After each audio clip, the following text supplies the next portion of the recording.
Hello race fans, and welcome to the V8 Supercar America Series presented by Get Dirty EMX, Direct Clutch Services, and our very own V8's online superstore. I'm JD Smith, with me right now Kane Kraft, and we're getting ready to take you live for V8 Supercar action right now.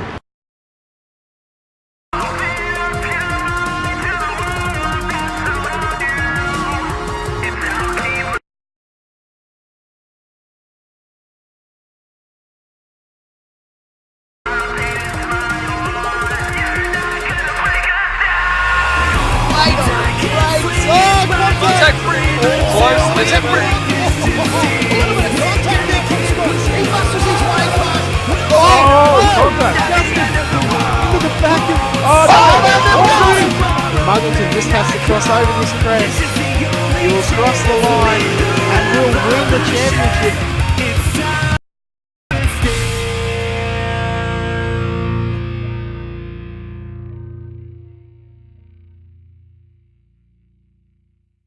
G'day viewers and welcome to round 3 V8 Supercar action, the V8 America online.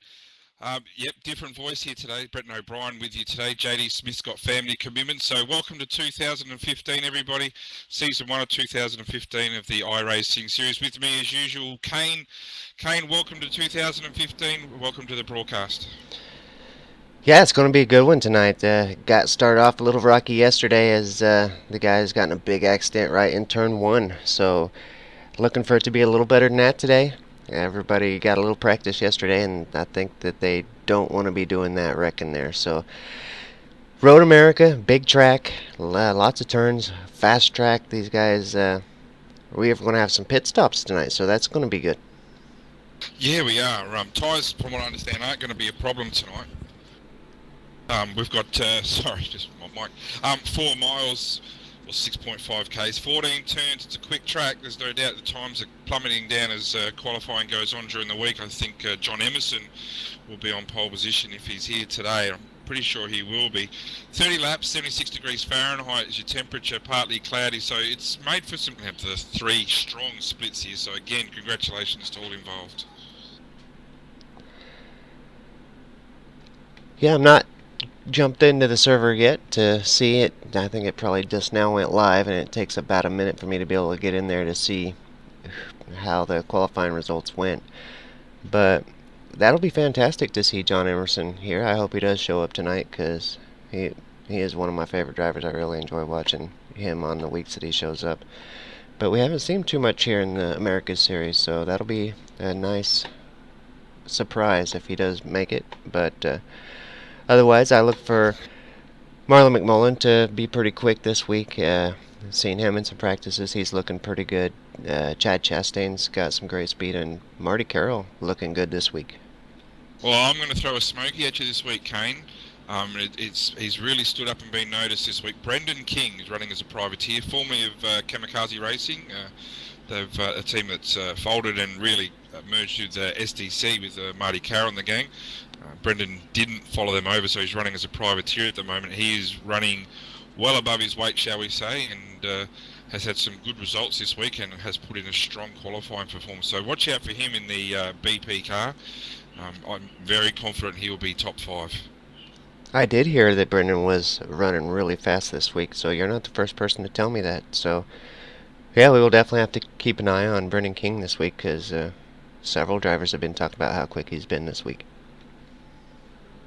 And it really is a credit to the series. So, like I said, we've got the 3 splits, 24 cars in the first 2 splits, 23 cars in the 3rd split. So, you know, it's a fantastic effort. And just with the release of the Commodore and the more output that people are giving in regards to setups and things like that, the series is just getting more and more popular.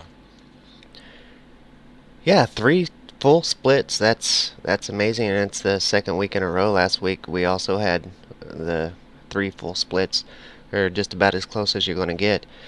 So fantastic. I love seeing the growth that the season's had since the new cars have come out. It's been great to see. And really this week, for the first time I think in this season, the cars are really going to be able to stretch their legs. We had Oran Park round one, tight, tough track to pass, there's no doubt. Summit Point again, tight, tough, very narrow track. Road America, totally different ball game here. The two long straights are going to make passing, not going to say easy, but certainly more accessible. So, pole position, it's always important. We know that, but I don't think it's as important as other races that we've just already had.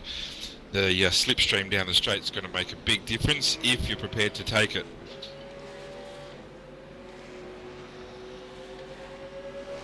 Just coming into the server now.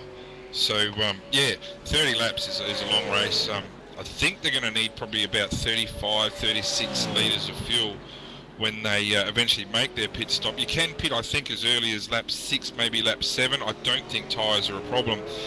Your problem there is with your undercut. Yeah, you might gain ground if you don't come out in traffic, but if you pit early, you could come out in traffic, and that will affect your race. Yeah, one of 3 races this season that we will have a pit stop, and I'm a little disappointed that we don't have more pit stop races this season, but with the bigger fuel cell, the pit stops ain't quite needed as frequently as we've had in the past. Do got us into the server now. Do have the qualifying results here. John Emerson has made it into the server, and we've got just a little bit of time here. I'll go ahead and go through the starting grid. As John Emerson has made the pole. Beau Cubis, the driver that says he's not going to be able to make all the races this season. He did miss race 1, but he made it race 2. Now he's back for race 3, so that's fantastic. He's starting in the 2nd position. Brendan King, he's qualified up in the 3rd position this week. Great job. Tony Autridge in 4th. Glad to see Tony Autridge here this week. Marty Carroll's in 5th. Michael Fulcher's qualified up in the 6th position. Corey Preston in 7th. Marlon McMullen in 8th. Jason Dickinson in 9th. And Beau Cattell rounds out the top 10. Yeah, it's a strong field with Emerson and last week's winner, Beau Cubis. As we predicted, Brendan King will be up there. Marty Carroll, Michael Fulcher back-to-back in the STC cars, 5th and 6th. But having a look at the times there, we're talking less than 3 100ths between Emerson and Cubis for the pole. Just the 2 tenths back to Brendan King, and then you've got a string of times in the 8s and 9s. So it's going to be a very competitive field, as it has been every week. Yeah, it has. This has been one of the most intense seasons we've had in a long time. Sam Collins will be starting off in the 11th position. Michael Cracknell will be rolling off in 12th. Dale Nish joins us this week. He'll be rolling off in 13th. Aaron Hamilton will be taking off from the 14th position. David Moore, a driver that I've not seen in the America Series before, he'll be taking off in the 15th position. Jason Black's here today. He'll be taking off in 16th. Adrian Hunter will be leaving from 17th. Caleb Jordan 18th. Tony Kloosterman's here today. He'll be rolling off in 19th. And Clifton Cockrell is here. He'll be going from the 20th position. So far, we're seeing a lot of drivers here that we haven't seen for a while. Yeah, well, David Moore does the V8 series generally on your Sundays and Monday nights. Aaron Hamilton, Jason Black, he's part of the Evolution Racing Australia team. He'll be running the Demidov colours, the same as Aaron Hamilton. Caleb Jordan, I believe, runs with Kimmy Rural Fencing, so well done to him being in the top split. I think that's for the first time. And Ryan Shelton, he'd be probably disappointed with that qualifying, it must be said, but I don't think he's had the chance to do that many laps.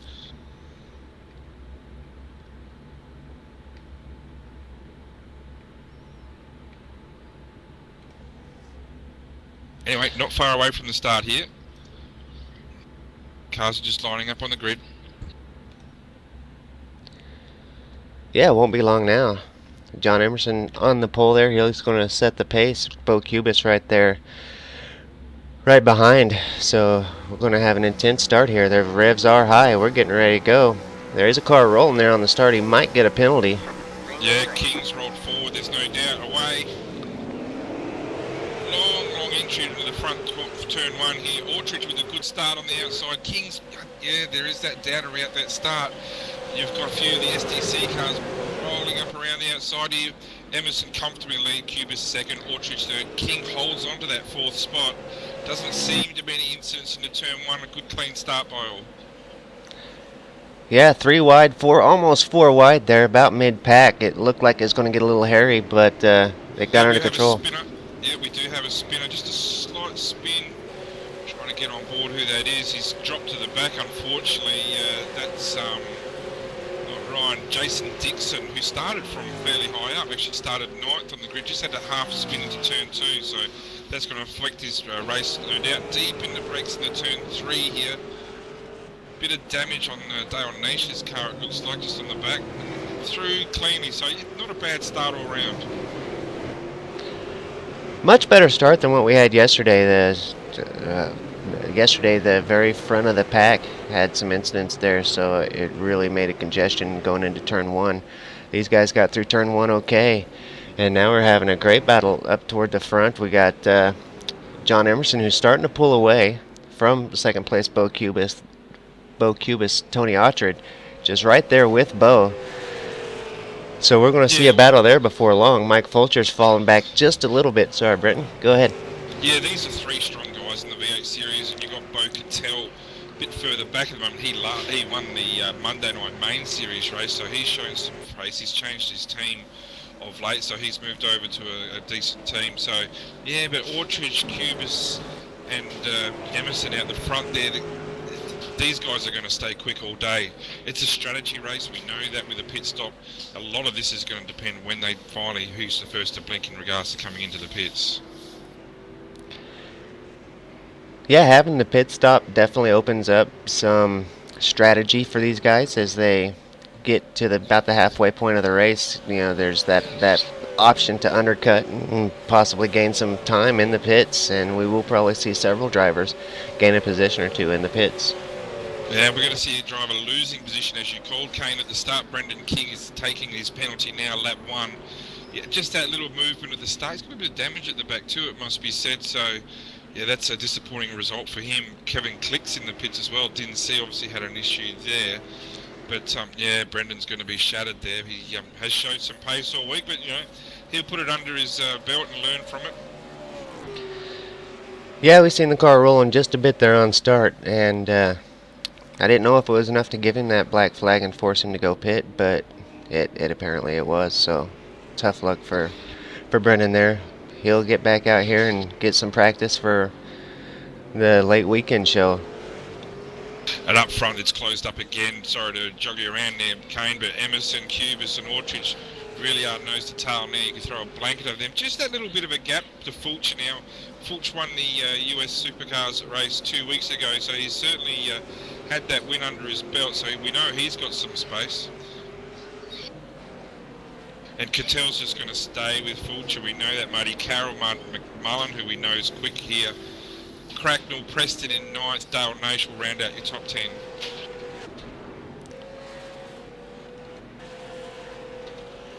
Pretty good battle for that 10th position as Aaron Hamilton, Caleb Jordan, and Dale Naish got a pretty good battle going there. The biggest battle of the two looks like it's going to be with Caleb Jordan and Aaron Hamilton. Those two really bumper to bumper there for about the whole entire last lap. And it's great to see there's Caleb Jordan. I think it's the first time he's been in the top split, the Kimmy's Rule Fencing Commodore there. It's a up-and-coming team, there's no doubt. They hit a few hurdles last year, it must be said, but you know, a team that's developing, and not just in the V8 Supercar series, but also the GT3 series. And Caleb, a young up-and-comer, just a bit loose on the exit there into the last turn.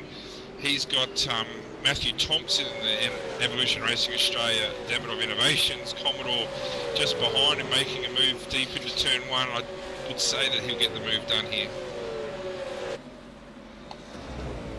I want to let everybody know that I have made a couple of changes to the system this week, and so if things ain't running as smoothly as they have been the last few weeks, it's because I haven't quite got everything set up entirely complete yet, as I had to kind of rush through the installation of everything to get going here.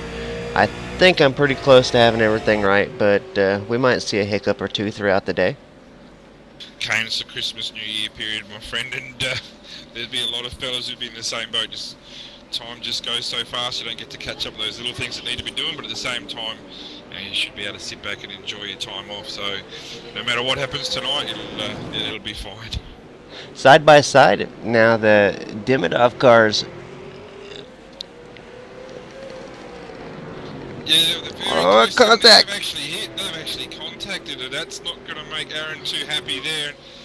His teammate Matty Thompson's just got to settle down here a bit. What he's done there, he's really opened up the door, and as one of the race directors for the Evolution Racing Australia team, these two boys, I can guarantee you they'll be getting a chat later on, and I think a lot of that chat will go towards young Matt. He's just got to calm down a bit. Probably hasn't had a lot of lap time here this week with the break that he's had off work and also away from other things. So if he just calms down, the race will get done. And again, contact with that Hamilton now. So bit of a mess there, it must be said. I think there's that with Jason Quire, is it? No, with Sam Collins. So Sam now down another few positions.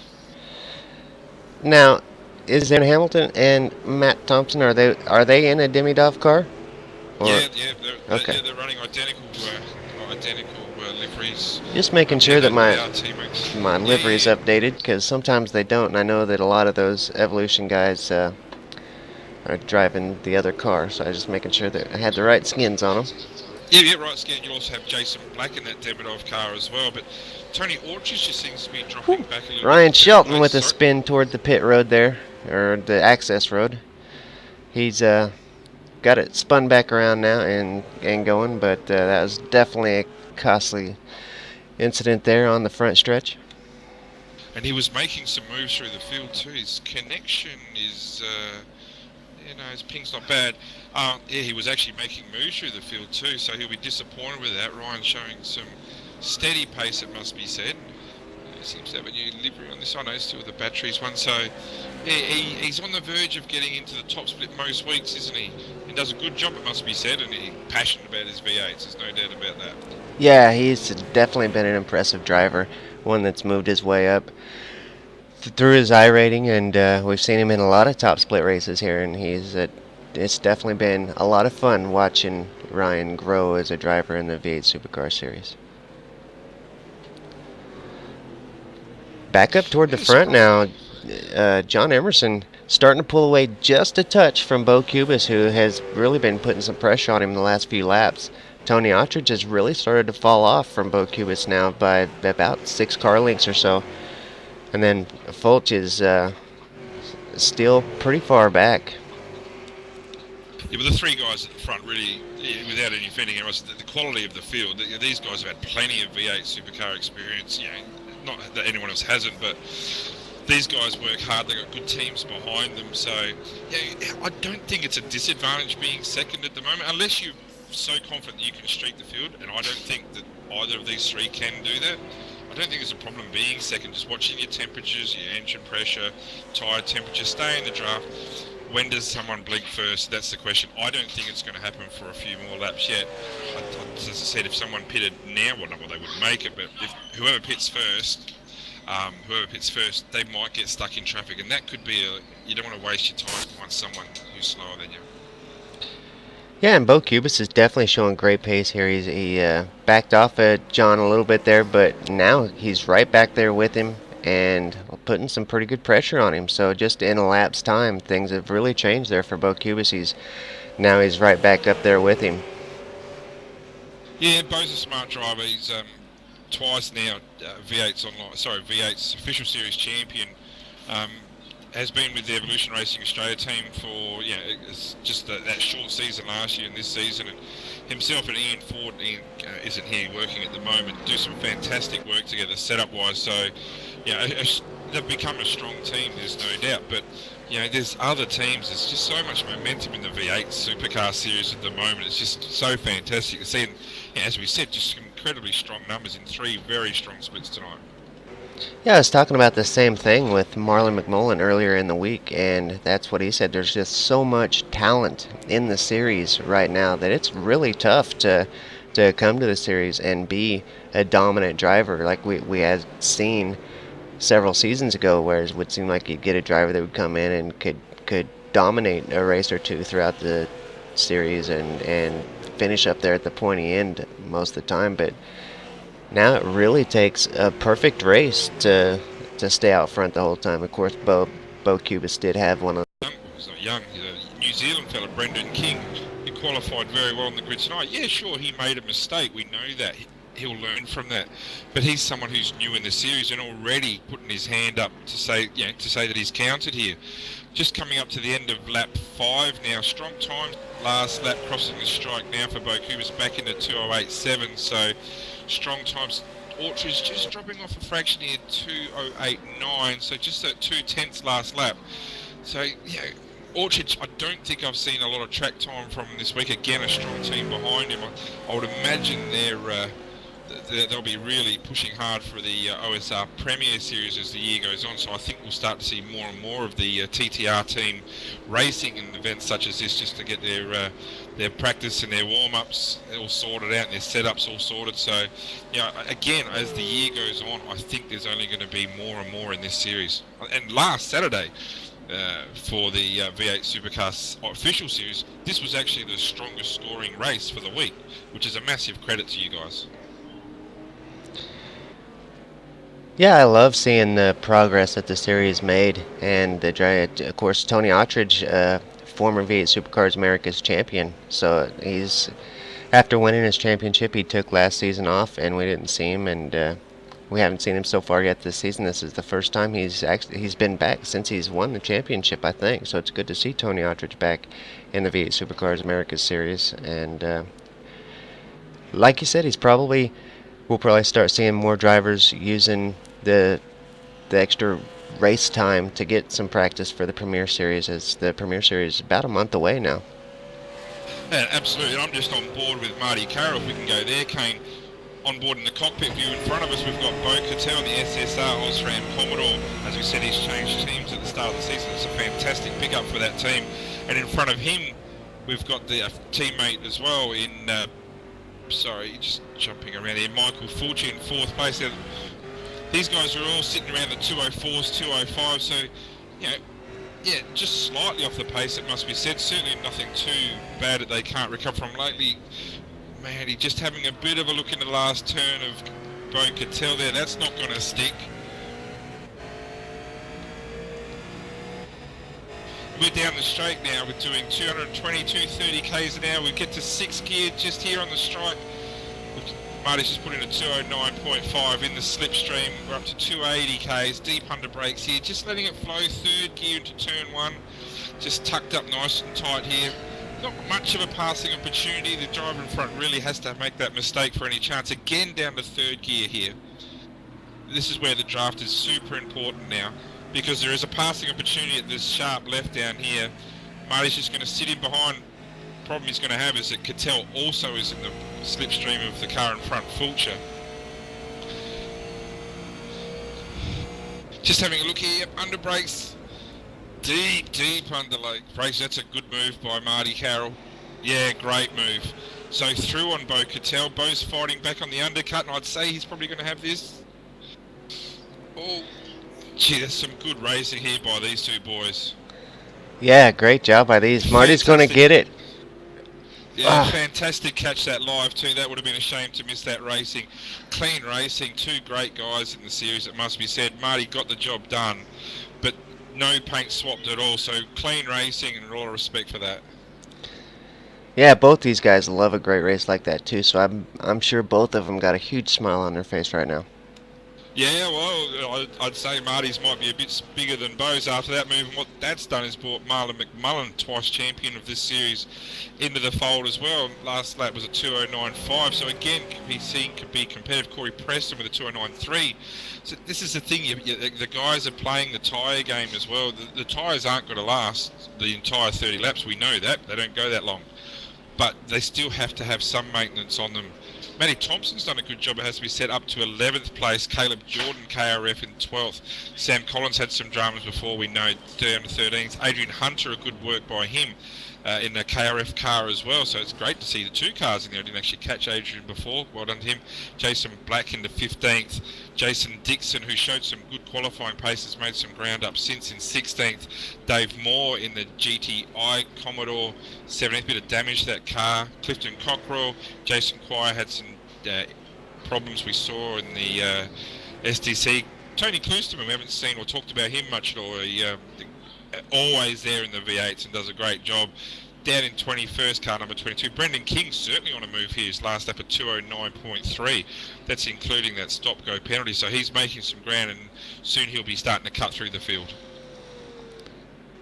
Yeah, Brendan's just about 2.5 seconds off of Tony Kloosterman after his stop-and-go penalty. So Brendan definitely making up some time. He's definitely put his head down and focused to try to catch the field again.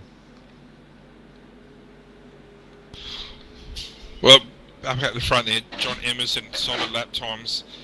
TTL always do a good job here, and he's it's just great to see him out here. And he very well respected driver, we know that.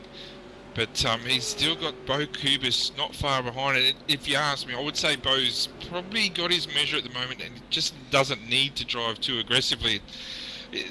I think the race is going to be run and won between these guys as to their pit strategies. As we've said a couple of times, if you pit too early, you get stuck in traffic. If you pit too late, the other guy's going to get some advantage with their new tyres and possibly get that position on the track, which is all important. You know, it's quite possible that Beau might just be hanging around back there. Just, I don't know, I seem to find it better to be behind someone and just following them and try to get that move done later in the race. Just because I feel more consistent if I'm following somebody. And so maybe, of course, we know that Beau Cubis does just fine out there in front. But when there's so many laps left, maybe he's just following him just to try to take some laps by and have a good safe race to get to the finish. And then as we get down to a few laps left or even to pit stops, try and get the pass done there. I'm very confident that's exactly the right call there, Kane. The Maverick Welding Commodore was just sitting there very comfortably. Let John Emerson do the majority of the work. He's a quick guy, we know that. Beau's a quick guy, we know that too. I always find it personally myself the same, just to follow someone. And Beau's just put down a 208.7 last lap. That's not far off the fastest lap of the race. So the pace is there. He's got the advantage of the slipstream, we can see that. But it's going to be a chess match between these two. Like, who's going to make the first move? And then that's the great thing about these pit stop races. It's a shame that race tracks like Oran Park and Summit Point, where you didn't have that advantage of making the most of the undercut. It just adds that much more to these races. Yeah, it does. I really enjoy the pit stop races, and like I said earlier, we don't have a whole lot of them this season, so we really have to enjoy the ones that we do get. But there's something to be said about the sprint races as well. And we've got a good battle back here, back into 19th place. We've got Clifton Cockrell with 18th, Jason Quire 19th in the SDC Commodore. It's got Tony Kloosterman, and we've got Brendan King, as we said, who started 4th on the grid, I think he was. 3rd on the grid. So we know he's got some genuine race pace. His last lap was a 209.1. That's comparable to up the front, John Emerson at 209 flat. So, as we said, the pace was there. It was a rookie mistake, we know that. We've lost Aaron Hamilton too, it would appear. I'm not sure what's happened there to Hammer. But, let's just see if Brendan's just got his mind right. He'd still be a bit angry at himself. There's an opportunity lost here. He knows that. We know that. There's also an opportunity in front of him here to gain a few spots. And he's gone around Kloosterman. I think Tony did probably the polite thing there and led him through. Yeah, and that's another thing that's can be said for the guys here in the V8 Supercar series. Not just the America series, but the V8 Supercars in general. The sportsmanship that we see in this car is above and beyond. And that's what we like to see. Brendan come up to these guys with a lot of speed, and rather than hold him up, they just let him by nice and easy. They don't want to risk an accident for themselves. They don't want to hold him up, and just good sportsmanship all around. Well, it affects their race time as well. We've still got the 21 laps to go, so we've got a long way to go. We're doing 2-minute 10 laps, so there's a hell of a lot of racing to go. And King's also through Quire, who made a mistake into the last turn, so he's coming up in the back of Cockrell now. This is for 18th place now. let's not forget with Brendan King, he had that stop-go penalty after a little infringement on the start line there, just a slight movement. So, with that stop-go penalty, he would have lost a good 35, 40 seconds minimum to long pit lane here. We know that.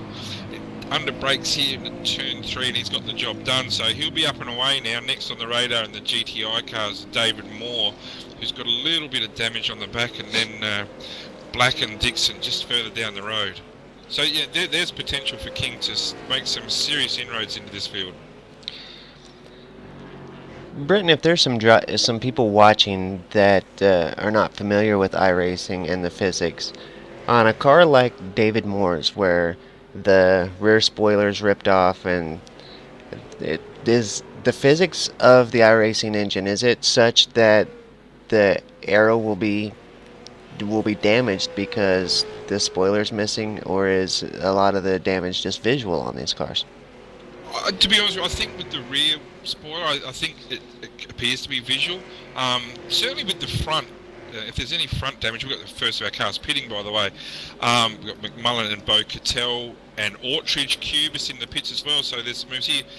Straight line speed certainly gets affected. Just on board with Beau at the moment, and Orchard, surprised they pitted lap 11, maybe more of a definitely more of a tactical thing. So we've got the 4 guys in the pits now, so it'll be interesting to see where they come out. We know that Cubis was right behind Emerson as that lap. Yeah, so it'll affect their straight line speed, but yeah, and on a track like this, that's just it's if Cubis comes out in a clean track, yeah, he's going to come out.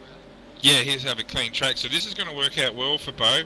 He's got a teammate of his in Jason Black down the road, so, and an ex-teammate of Jason Dixon down the road. So yeah, this is going to work out well.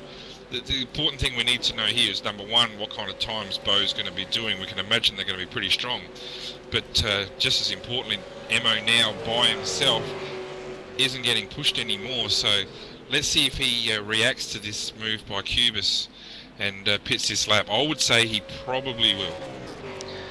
He's also going to react. He's also going to react to Ortridge as well, who's also pitted from 3rd spot. Yeah, true. Now lap 10 is where they pitted, or lap 11, right at the beginning of 11 there. Is that too early? Are those guys going to find that by the end of their run, they're going to be struggling for some tires? Is the early game going to be worth it?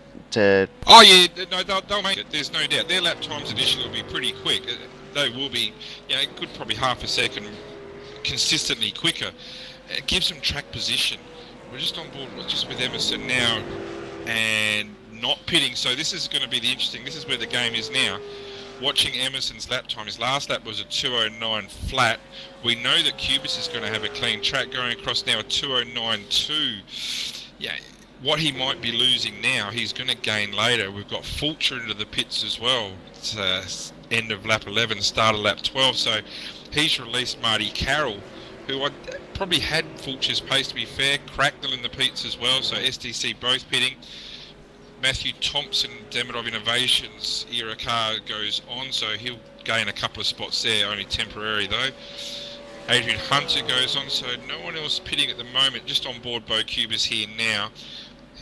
We're not going to get much of a gauge on his outlap. He's made significant gains on David Moore though, considering he just come out in front of Moore.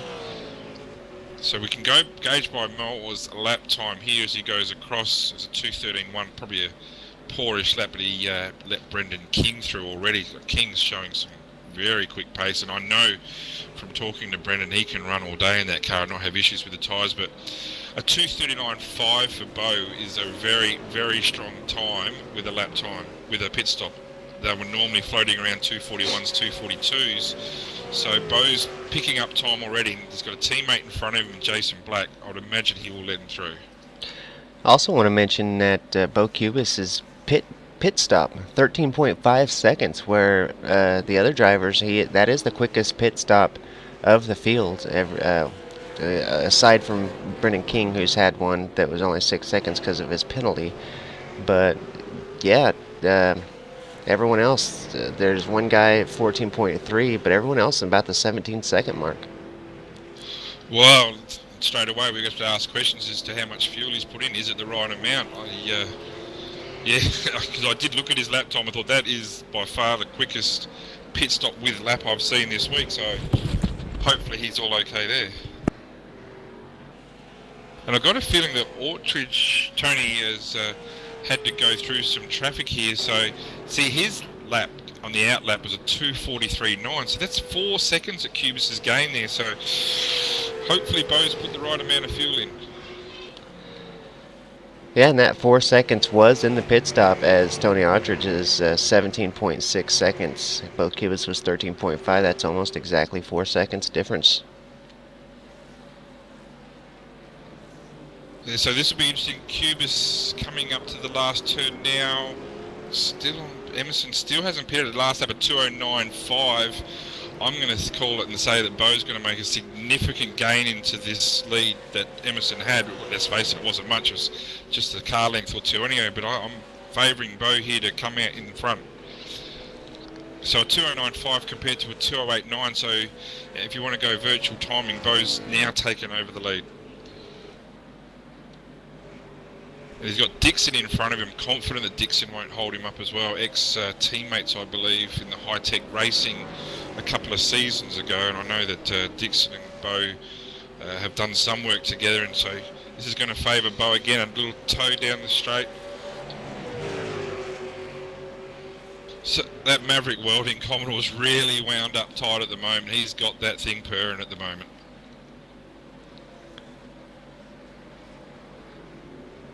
Yeah, he let him through, no problem there. So yeah. So next will be Adrian Hunter. Hasn't pitted yet. None of these cars in front of him have pitted in the Kimmy's Rural Fencing Commodore. I would imagine now there's going to be a lot of cars having to think about pit stops. There's no benefit at all in going on and on and on here. There's a lot of cars out there quicker at the moment. I'm trying to jump on with Tony Orchard just to see what his time would be. A 2:09.7, yeah, that's probably down, it must be said. So again, he's probably losing time to Beau. We know he's lost time in the pit stops. Probably losing time to Emerson as well. Enough that Beau Cattell has actually come out in front of Michael Fulcher. So interested. We know Beau pitted that lap earlier than Fulcher, so that's a gain there for Cattell. So that just shows you that the track position is important here. And easy way to get it is just to pit that little bit early. You've then got to be able to hang on at the end though. yeah, one thing about John Emerson staying out as long as he has is his pit stop should be quite a bit quicker, as he won't have to take as much fuel, and he'll have better tires for longer as he's getting closer to that right in the middle of the race. No, he'll have to take the same amount of fuel on. Still about the 35 litres they'll have to take on. It's just at the moment Emerson's running that 35 litres lighter than those who have already pitted. Tyres, they don't take long these days. It's not 2x2 anymore. They can change all 4 tyres at the same time. So it's about 9 seconds for tyre change. So he's playing a patient game, as we said. Yes.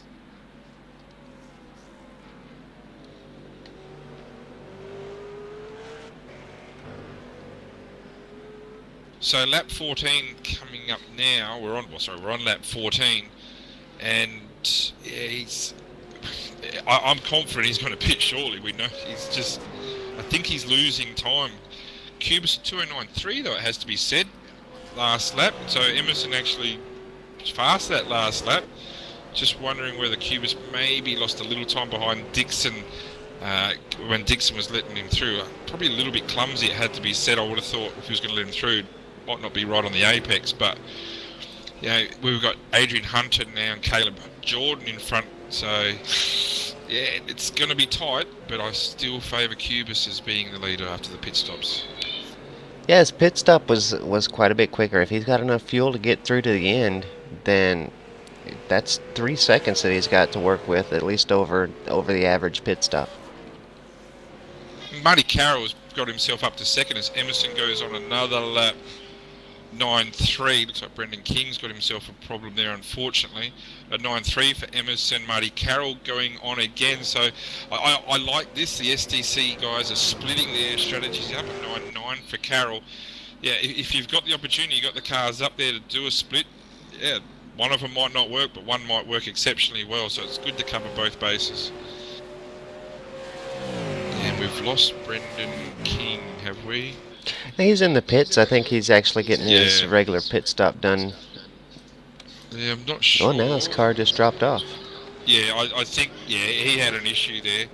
I think his screen froze, what I understand from what I heard. So, yeah, that's a shame for him. He's going to walk away. It's a missed opportunity tonight. We know that. And like I said before, he'll know that too. But it's lesson learned. That's part of it. There's worse things going on in the world. Sam Collins is in the pits as well. So Marlon McMullen's caught right up to Fulcher as well. So Beau Cattell putting in some strong laps. Sure about that pit stop. It was fairly lengthy, it has to be said. But 9.9 last lap's probably not getting the job done either. Orchard with a 9.4. So these guys are just running that little bit heavier at the moment. And there's an important part of the race happening here with Cubis getting stuck behind Hunter, and Hunter's just going to let him through here. So this is working out well for Cubis at the moment. Next car at the track is Caleb Jordan, and these guys are going to be close to pitting. Yeah, I would think that this lap is where they would want to go ahead and pull in. That would put them right at an equal split. Yeah, it makes sense, doesn't it? I'm just with Emerson at the moment. He's just coming up to the last turn. Just dropping down to the third gear, gets the power on early here, and pitting now. So he's had where's back to Cubis, it was 41.6 seconds across the strike last time as Emerson pits. Marty Carroll goes on, so Marty Carroll will take over the lead up until his pit stop. So it's always great to see Marty up there. These STC guys, I got to admit, I'm a big fan. They do some great work, so it's great to see their colours flying high up the front there, even if it's just for a short while. And Emerson still hasn't come to a stop yet, all the way down to the end of the pit lane.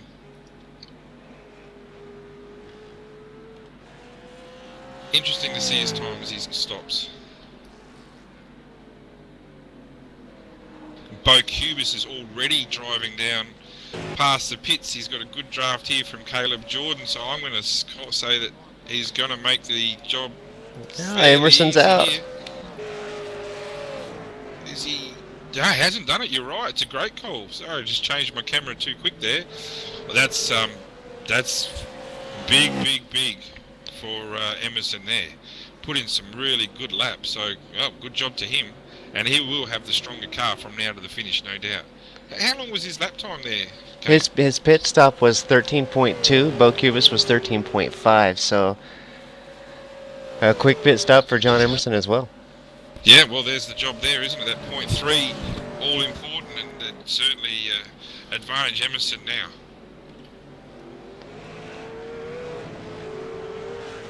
Yep, car position-wise, distance-wise, yes, but Emerson with the by far new tyres, he's got an extra 4 laps. Emerson might even pull out a bit of a gap here for the first few laps whilst those tyres are fresh. So there's a bit of work to do for Cubis here.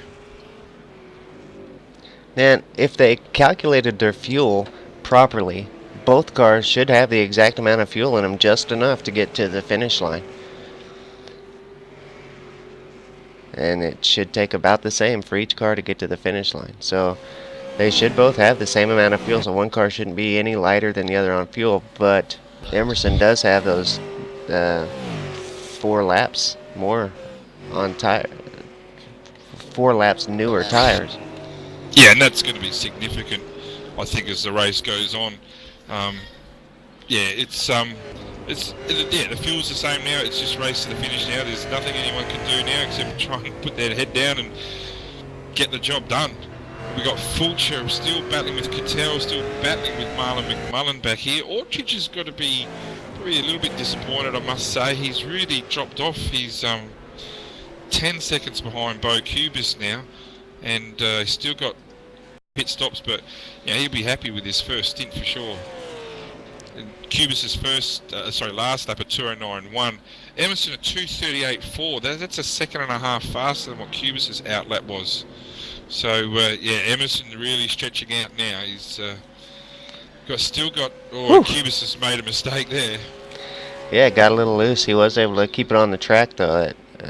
any lesser of a driver probably would have been eating the grass, but Beau Cubis able to keep the car under control and keep it pointed in the right direction. Yeah, well, this is going to be where Emerson's going to really want to cash in on that. I remember we got an old touring car driver in Australia, Alan Grice and Peter Brock, years ago, 1979 Bathurst. Fantastic racing they had up front.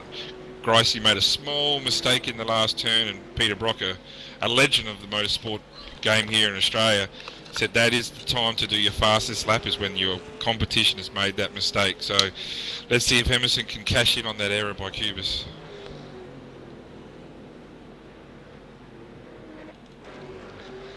A little bit further back, Marlon McMullen catching up to the back of Michael Fulcher as the race is progressing. Lap 17 now of 30, and Marlon's really looking to reel in Fulcher there for that 7th position.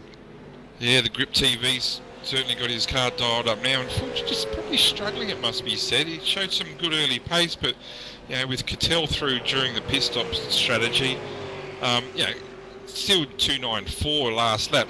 Certainly not too sloppy by any means, but Marlon also with a 294, but he's got the benefit of the draft, and Marlon, we know, aggressive racer. If there's an opportunity there to pass, he's going to take it 11 times out of 10, so it's probably just worth keeping your eyes on him. Preston, a little bit further back, but his last lap was a 2:08.9, so Preston's last 2 laps an 8.6 and an 8.9.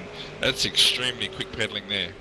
Yeah, his fastest lap, a 2:08.6, so Corey Preston's got some fantastic pace here today.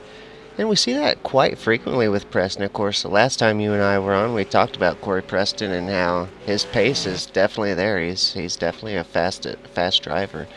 A little bit of work to be done on his racecraft, but as soon as he gets some practice there, I think if he keeps practicing throughout this season, I think next season Corey Preston's going to be a driver that we'll really keep an eye on. Oh, Corey's definitely got the raw pace. There's no doubting that. He's just the consistency. He puts in strong laps, good in qualifying. You'll find him coming out with a 2:08.6 mid-race, and you ask, where did that come from? But if you're a team manager, the question would be saying, why can't you do it every lap? And that's the question that people ask of Corey. Why can't you do it every lap, Corey? It's concentration. Yeah, newer tyres, yes, but it would be great to see this type of performance every lap, every week. Do want to mention Mike Fulcher has caught up to Beau Cattell, and we got a 3-way battle getting ready to ensue here as Marlon McMullen, Michael Fulcher, and Beau Cattell. Now all 3 going to be racing for that 5th position. What I also want to mention is Marty Carroll made a pit stop last lap from the lead, and he's now back behind these guys, but his tyres are 7-8 laps newer than the 3 cars in front, so keep an eye out for Marty Carroll here. I reckon he's going to round these 3 up reasonably comfortably. And again, Corey, not way out of this by any means. He's only the 4 or 5 seconds behind this pack, the lead of the pack. So this is a lot of where the race is right here. I'm really interested to see how Carroll goes here.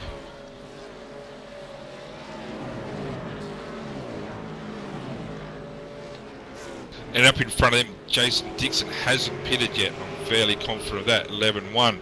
But there's not going to be any flags waving or anything like that. He doesn't have to let them through. I would imagine he'd be running out of laps to pit. I think you can get about 24 laps if you wanted to go long. No, he's doing the right thing. He's going to get out of their way. He's pitting now, Dixon. So that's a fellow who qualified 9th. Probably the race has been disappointing since having made a small mistake into turn 2 on lap 1 we saw, which put him to the end of the field. So he was working his way back, but Beau Cattell 2.99 last lap, 9.6 for Fulcher, 9.7 for McMullen, and Marty Carroll's all already on him.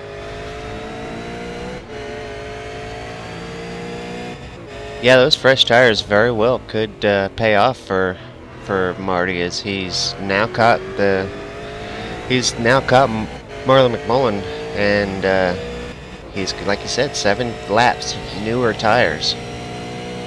And that's going to be significant as the race goes on. And Emerson has done pretty much what the doctor ordered, an 8.3. Thank you very much for that last lap. That's a fantastic lap by John Emerson there. His last 2 laps since Beau's made that mistake, an 8 flat and an 8.3. Fastest lap of the race. Yeah, wow, 8 flat. That's fantastic. That's a qualifying lap here right in the middle of the race. Yeah, it is, and the lead's out to 3.7 seconds. So, you know, it's a heavy advantage to Emerson here. I don't know how Cubis is going to go here, working away to catch up to that gap out of the draft as well. So, Emerson getting the job done.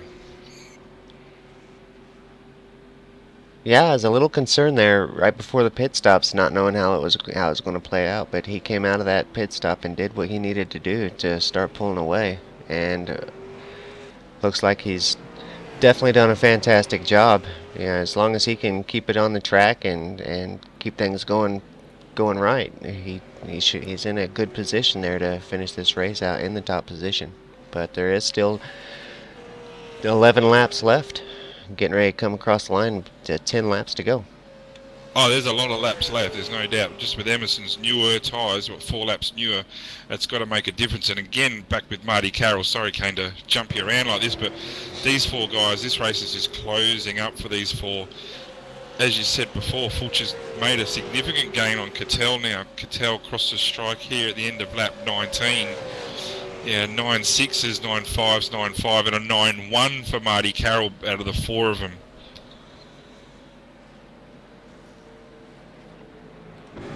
And I don't think Marty's going to do Marlon any favours here. If he's got the opportunity to go through, he's not going to muck around with it. If he sees a gap, we can guarantee Marty's going to take it. One of the cleanest drivers, you certainly won't get anyone cleaner than Marty. A lot of respect in the V8's community here, and he's got a good run on Marlon down deep into turn 3. He does owe Marlon one. Marlon passed him last week going around on the outside, and out in the dirt is how Marlon got around him last week. So Marty takes that position nice and clean. Yeah, nice and clean, and kudos to Marlon there. I don't think he made that too hard. Be interesting here whether SDC run any team orders or not. If you're the team manager here, early in the season, it has to be said, but Marty's going to have more of a chance to make the move on Beau eventually than his teammate Fulcher. Be interested to see if any team orders come into play here. No, I don't think SDC runs any team orders, but like you say, they are pretty sharp, and I think Fulcher's going to he's going to know that Marty's got much newer tires and the much better speed, and I don't think Fulcher's going to intentionally hold up Marty. No, the common sense team, common sense move, and it's I don't think that there's going to be too much blocking, shall we say. If Marty's there, I don't think Marlon's going to fight. Sorry, I don't think Fulcher's going to fight too hard. And Fulcher's getting the job done on Cattell anyway. A lot of pressure here, so you know, it's I'm not sure whether Beau's starting to struggle with his tyres. He pitted the same lap as Beau Cubis and also Tony Kloosterman, so you know, those tyres are significantly older than Marty Carroll's, who's got a fantastic run out of the last turn on his teammate Fulcher here. Don't be surprised, he might even pick up both. Probably not, but he is significantly quicker here. As we predicted, Fulcher's going to let Marty on by and let Marty have a crack at Beau Cattell, and I imagine that Fulcher will probably just try to follow Marty right on past. Well, I'm picking that Marty's going to get the job done, not this turn, but deep as he saw with Marlon. I reckon it'll be almost the same move. Beau's very crafty. He's got some good racecraft, Beau Cattell. No doubt about that. He can position his car in the right place. Yeah, no question of blocking. Certainly a question of team tactics.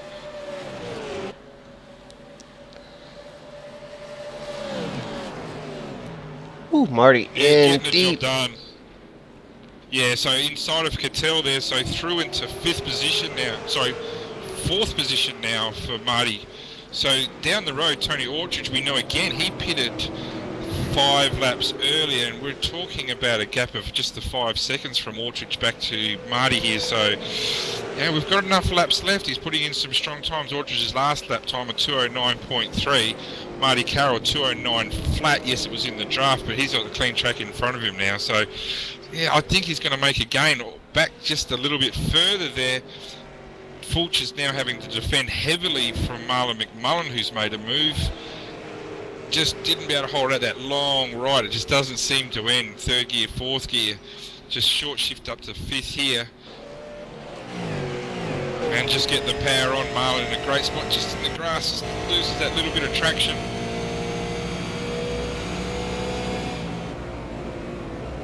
He's going to take it in deep and try to get that inside current turn. Yeah, Fulcher's got the advantage of the next turn. McMullen, if he can hold on to that spot on the outside, he'll have advantage of the last turn. Can't get the job done. Oh, a bit of a tap there, surely nothing intentional.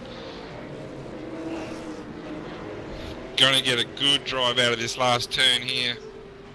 Yeah, he's got a great drive, McMullen. He'll get the job done with the last turn. No, sorry, turn 1. Last lap at 2:10.3, just off the pace compared to the man behind, Corey Preston, a 9.5, 10.1 last lap, but 2.12 for Fulcher and a 2.11.4. So Preston's going to join into these two as well. So that's going to make it really interesting.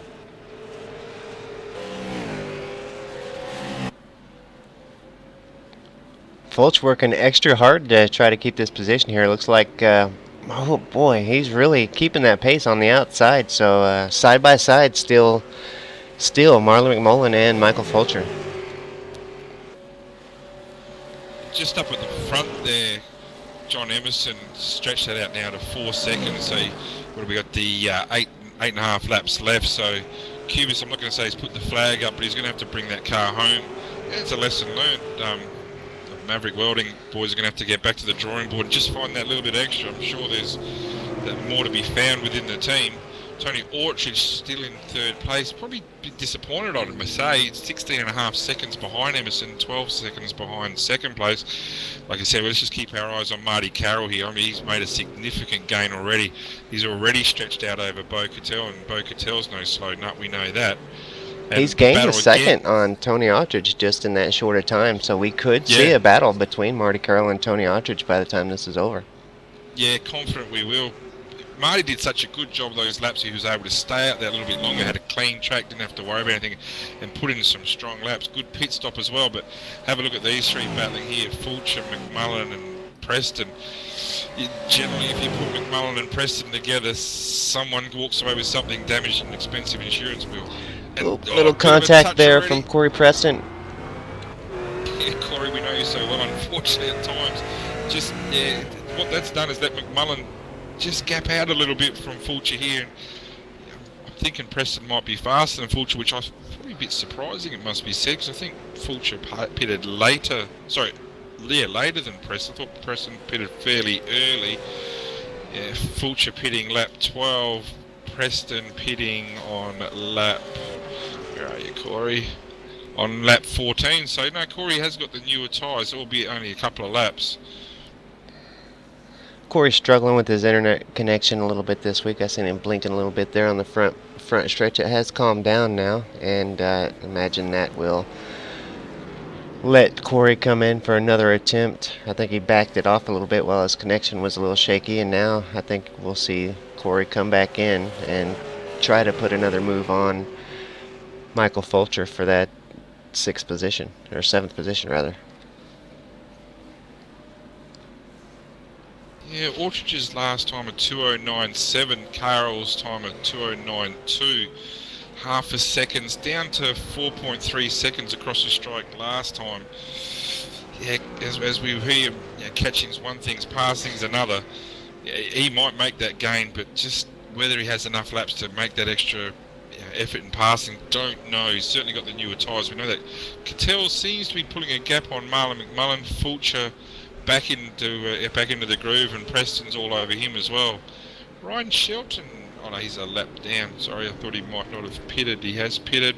Cracknell down in 9th. Matty Thompson has to be said, actually exceptionally good drive. I think he might have had a bit of drama on lap 1 early, but he's now found himself up into 10th place. Actually, that's an excellent drive by Matty Thompson from 24th on the grid in the Demidov Innovations ERA car. So hasn't done many lap times, didn't do a qualifying time. Sam Collins is behind him. Dale Naish is in 11th place. I'm just thinking that Sam Collins has just passed him. Yes, so Sam Collins up to 11th.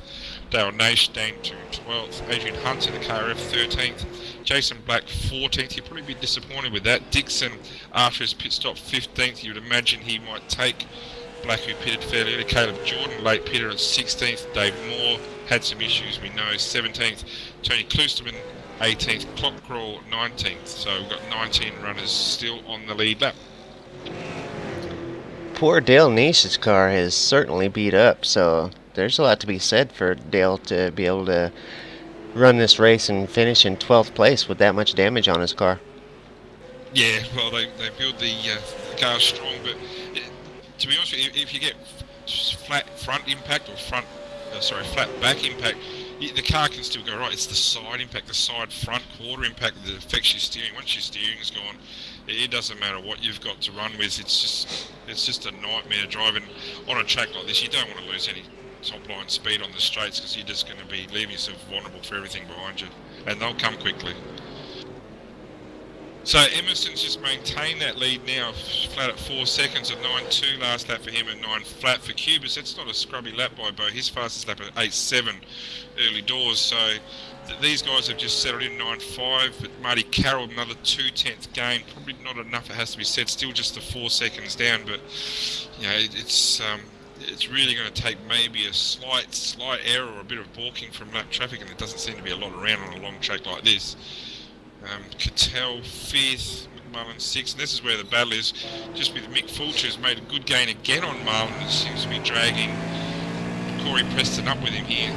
Interesting part of the track here. It's so easy to get sucked into holding it too flat in 5th and just bouncing onto that grass that's there on the left, losing all traction, and then up on the wall on the right. So these guys throughout the race have done an exceptional job. On board with Michael Fulcher now as Mike Fulcher tries to get to the inside there and come up to the side of Marlon McMullen. Oh, he loses his tires, gets it loose into the wall. That's critical. It's done. Yeah, a lot of smoke billowing out the back. Tough break for Michael Fulcher. That's a shame. Yeah, doing an aggressive move, it had to be said. Probably wouldn't be able to hold on the outside, but you got to give it to the guys who make that effort. Like he's a clean racer, Fulcher. We know that he wasn't going to take anyone with him, but that's the end of his days. And Preston's had a bit of a stay on board here. There's always something going to happen when these two guys are next to each other. Yeah, hopefully Corey will take it a little easy and hope to get through clean. But I think as these guys get through, get more laps on these tires, I think that might be kind of what happened to Fulch. Is as the tire wear goes, we really see a lot of rear brake in these cars, and the rears seem to really want to lock up on you, and that seemed to be what happened there to Fulch. Is his rear brakes kind of locked up on him and sent him goofy. Preston too deep under brakes there. Had this position for not long at all, but braking way too deep there. We had Marlon just holding the right line, right braking, just easily got back through Preston. So no doubt Preston's probably faster at this stage of the race than McMullen, and no doubt he'll make that gain again. But he's really showed his hand early as to where a good passing opportunity will be between the two of them. And what this is doing is just letting Beau Cattell just drive off into the distance in front of these two. These two are really backing each other up. This Cracknell's fairly well down the track. I can't see any chance of him catching up, to be honest with you. But these guys are going hard. Both are running pretty much as privateers. I think Marlon's got himself a small team going. Corey running as a privateer. Yeah, he's been in good teams before. He's had lessons learnt in the past. So he still maintains his speed. Yeah, like you said, Corey able to reel him in pretty quickly. So he's about made that gain back, and we'll be looking to see Corey putting the pressure on Marlon here in this next lap. Sam Collins now has caught Matthew Thompson there for the 9th place and is all over the back bumper of Thompson. Yeah, Thompson pitted lap 14, Collins pitting on lap 15. So so Collins has done a good job here. I think a good qualifying time, 2:08.9 for quali. We put him in 11th place. So Thompson didn't qualify, we know, but it's just such a long race, and a lot of these guys probably aren't used to just doing such long stints here with the sprint races that we've had over the last few weeks. And Collins is going to get the job done here, and I don't think there'll be too much fight from Thompson right there. So Collins through again now, so into 9th position. So I think if you offered him a 9th at the start of the race, he would have taken that, and I think certainly if you offered Matty Thompson a 10th at the start of the race, he would have taken that too. But Thompson's still in this probably just not getting a good drive out of there, but he's certainly in the draft here, making significant gains.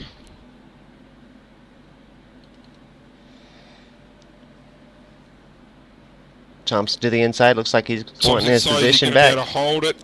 Yeah, it's good, clean racing, and he's got that job done. And tight here under the bridge, dropping down to second gear. So, yeah, this is going to be a good race, to a good little battle. We've lost Ryan Shelton as well, it appears. I'm not sure what happened to Ryan there, but he's dropped out of the race.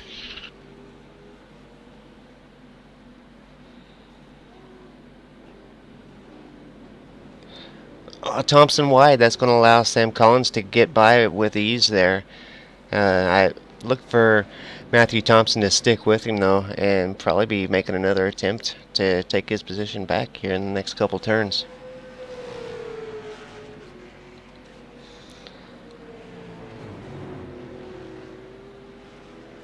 So, yeah, Collins through again. Like you said, Matty's not playing, just trying to catch up with... let's see if I found... Oh, yes, there's Beau. So, Beau's 4.2. So, these guys are just pacing each other off. Marlon and Corey coming across the strike now. Lap 27, they're on 10-1s, but I don't think the time's Preston's up with Marlon.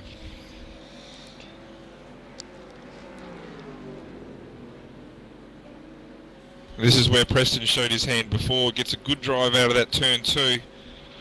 Marlon's not going to just walk away from this position. We've lost David Moore as well, unfortunately, in the GTI Commodore.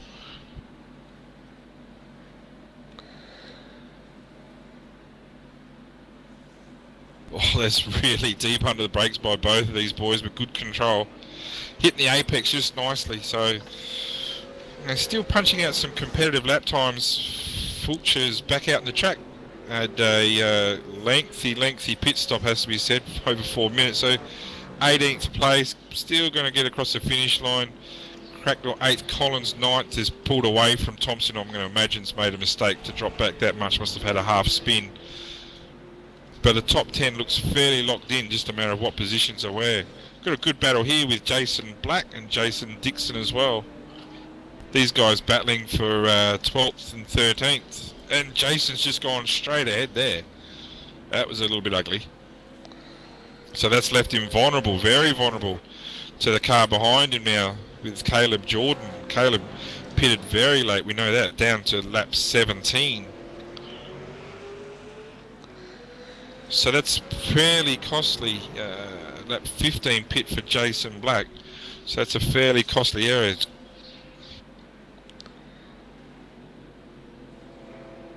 Yeah, Caleb definitely happy to see that error, though. That's going to give him one last shot at another position there, and that could possibly get him up into that 13th position. But Jason Black back, of course, back going the right way now, back on pace. He is starting to pull back away from Caleb.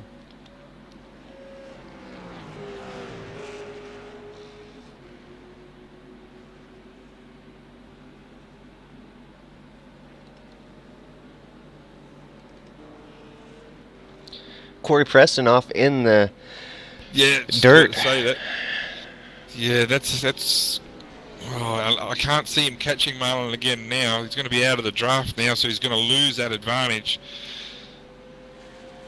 So the Grip TV car, he's done the job, there's no doubt. Corey's going to struggle now with the Pexi Commodore. It's a good little livery on that car, has to be said. Cracknell, he's not going to make any gains. Oh, his times are down to the 11.1s, in fact, so I think he's put up the flag to a point.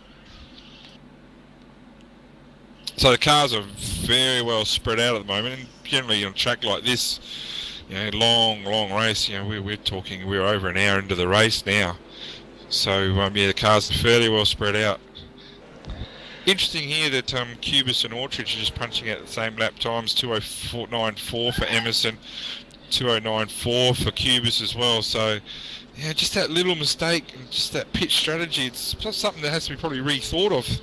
Emerson's lap time is very impressive in the 4 laps that he was able to stay out longer than Cubis. So yeah, maybe lessons are going to be learnt there, and you know, the Evolution Racing Australia team will take those lessons away and save those up for a race later on, no doubt. Do want to mention Marty Carroll has gained another second on Tony Attridge. I don't know that there's going to be enough time. Still 2.5 seconds behind Tony Attridge with 2 laps to go, but some pretty significant gains there from Marty Carroll.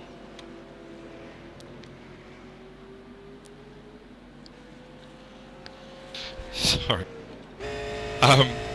Yeah, Carroll just a 6/10 gain last lap. Orchard's down into the 10s now. So another 6/10 gain, but yeah, we've only got the 2 laps to go. You can't see him getting that extra. It's only 2.6 seconds by my clock. So you can't see him making that gain that way he's going. But, you know, who knows? A little pressure and the tyres might completely go off the last lap for Orchard. I don't think they will, but you just never know.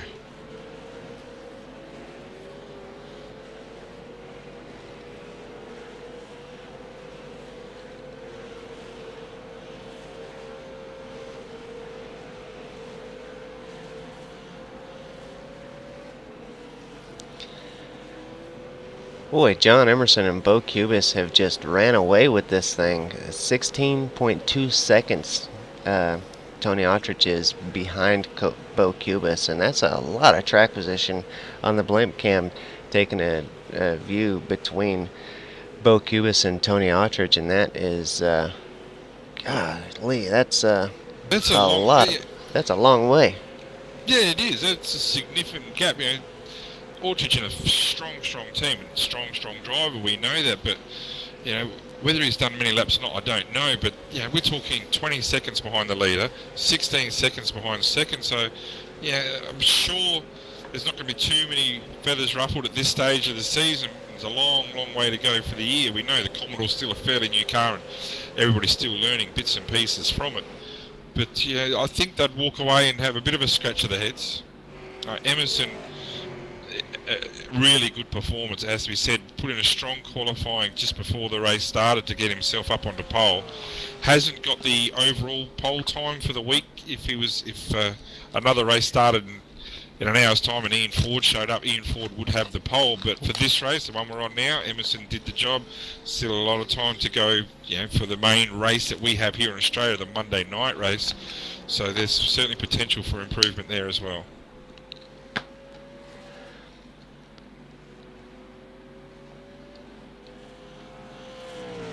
So last lap now, I think it is. Yep. So last lap, Emerson has to be said pretty comfortable throughout the majority. Beau Cubis put some pressure on, you know, the first 10 laps really. I think it was controlled pressure by both. I think they both knew where they were at, but just the speed that Emerson was able to put on, that little bit of extra that he found after Cubis made that early pit stop was.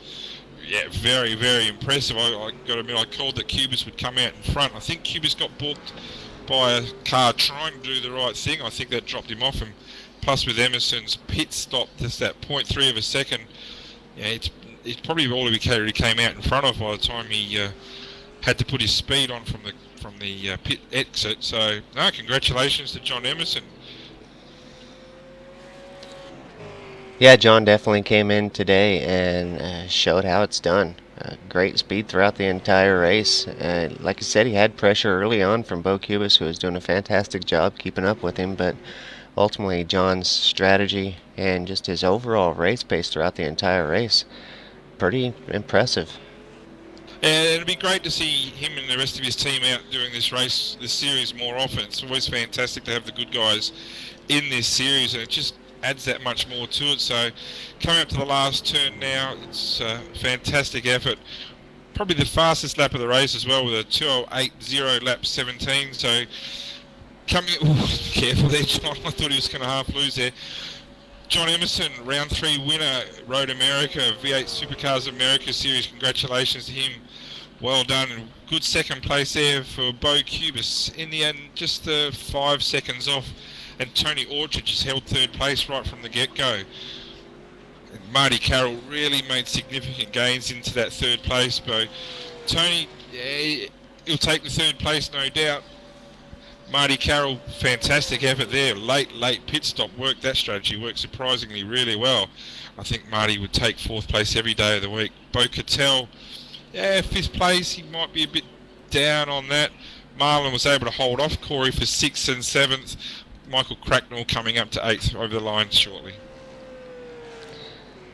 Yeah, Corey did make some significant gains back on Marlon after the off track, so Corey definitely had some great pace here today. It's good to see. A little bit of work on his racecraft there, so that as he comes up to make those passes, that he don't have an incident there. But his internet connection a little shaky, that could play into it as well. But definitely some great speed from Corey Preston. I think we're going to see something from Corey in the remainder of this season.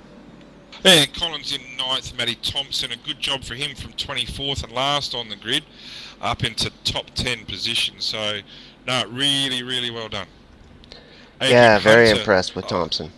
I think a fantastic effort by Adrian Hunter as well, the KRF Commodore. He'll be wrapped with that. Car number 21 finishing in 11th place, so fantastic effort for him. Jason Black, 13th. I'll just go through the results now if that's okay. So John Emerson winning 5 seconds over Beau Cubis, 17 seconds back to 3rd place. So a large gap there with second to third. Marty Carroll, good job by him, 4th. Beau Cattell, 5th. McMullen, 6th. Corey Preston, 7th. Good race between the two of them. Cracknell in 8th. Sam Collins, as we said, in 9th. Matty Thompson, 10th. Hunter, 11th.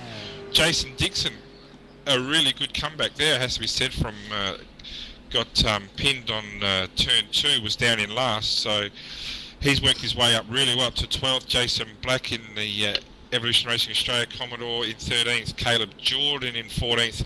Tony Kloosterman just did some consistent laps.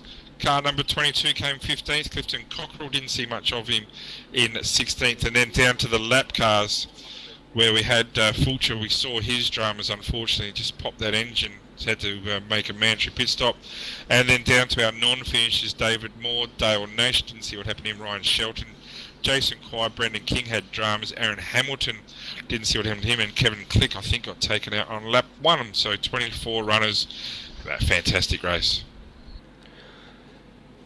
Yeah, it was. The long tracks, the cars seemed to get split up a little bit more, but still we had races throughout the field, and clear till the very end. We had that 4-car race there with Marlon McMullen, Fulcher, Corey Preston, and Beau Cattell. Excellent race there. And I love watching Fulch, Cattell, Marlon, and these guys get into those close races, because those guys are so good that watching those guys race bumper to bumper, it's exciting. Yeah, it is exciting, and when you've got the driving like that and they're not touching each other, like we saw with Marty there and Beau, it was great driving, and that's exactly what the community encourages, and not just this community, the iRacing community as a whole. It does so well. It's congratulations to those guys, and congratulations to the whole field. It's a long race, and for them to keep going on, and let's face it, it just seemed to be minimal incidents out there today. Yeah, very impressive race. I really thought John came in here and did a fantastic job. Now, last week was the only week that John had missed, so he actually could still be in the points running for this to do very well in the championship, because he ran the Thursday race in the first race of the season, which it actually had a pretty good showing, so the points gain that he had in that Thursday race was not too bad. So missing the one race, but I think if he continues throughout the season, we could see John Emerson put a run on for this championship. Well, no doubt at all. We know he's got the pace, we know he's got the team, we know he's a good enough driver. Those other races, they do sneak in there. The race that's not covered on Friday afternoon our time here in Australia, Thursday night your time, I believe. So yeah, those races, they count as much as the next race. So yeah, fantastic effort to get those races in. It's not easy all the time. A lot of public holidays this time of year all around, so whether he can maintain coming here on the Fridays, or start concentrating more on our Saturday races or your Friday night races, it'd be fantastic to see him and other of the good guys as well. It was a good field tonight.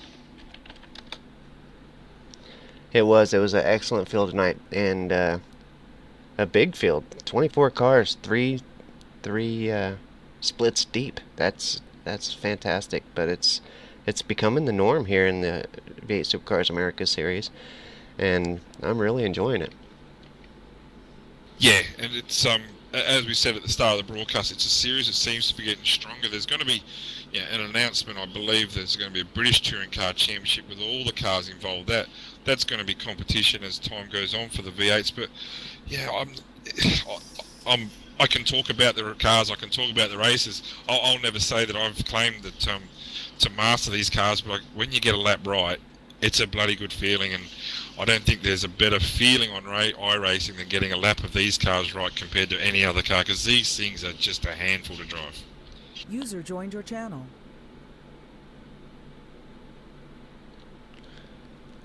Welcome, Jim Davey, to the Get Dirty MX post-race show. How was the racing in the second split? Hey, Kane, it was pretty good. Wayne Kendall managed to run away with it. Led all but one lap when he was in the pits. So he beat Andrew Gaines, Sanjin Delalic, Rory Windrum, Def Gauchi, me, Luke Emerton, Mike Hammond, Jason Beach, who had a really good week last week, won his third split last week. And I can't even say this one. I'm going to try, though. Guillermo Catini was the 10th person out of 24. Yeah, good strong field there, Jim. Welcome to you. 24 cars in the top split, 24 cars in the second split, 23 in the... I was amazed, to be honest. I didn't think we get that many participants.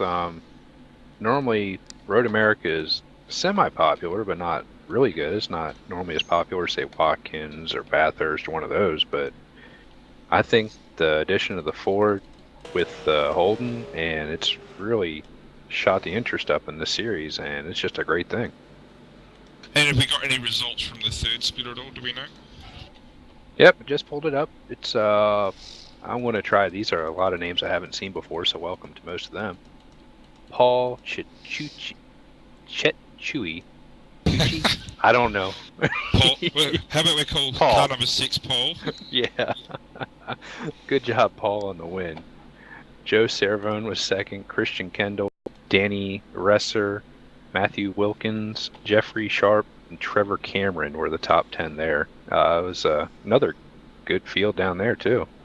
I always find it interesting with the second and third split, the average lap time of the winner of that race and where they would end up if they were in the top split. And you go to split 2, and our winner there, Wayne Kendall, average lap time of a 2:12.6, ran away with it, as you said there, Jim, 24 seconds ahead of Gaines, but a 2:12.6 average lap time would have put him in the top 10 in the top split. So that just shows you how deep that this field can run. There's potential for guys in the second split, third split to run competitively in the top split. I'm glad I'm not the only one that does that. I always look up the results like that when I'm not in the top split. So yeah, it's there are definitely some names in the second split that I'm sure you'll see up there in the top split eventually. Just the strength of field right now, the top split's ridiculous. And I'm looking at the top split now. It's good to see that Corey Preston managed to finish. I was bragging on him a little bit before the race about that. I think it's a case of the older we get there, Jim, the more we look over our shoulders, and I think that's what's happening here. Absolutely. Guys, I want to take just about a half-minute break or so, and I will be right back. Okay, good. Teacher's away. We can badmouth them now.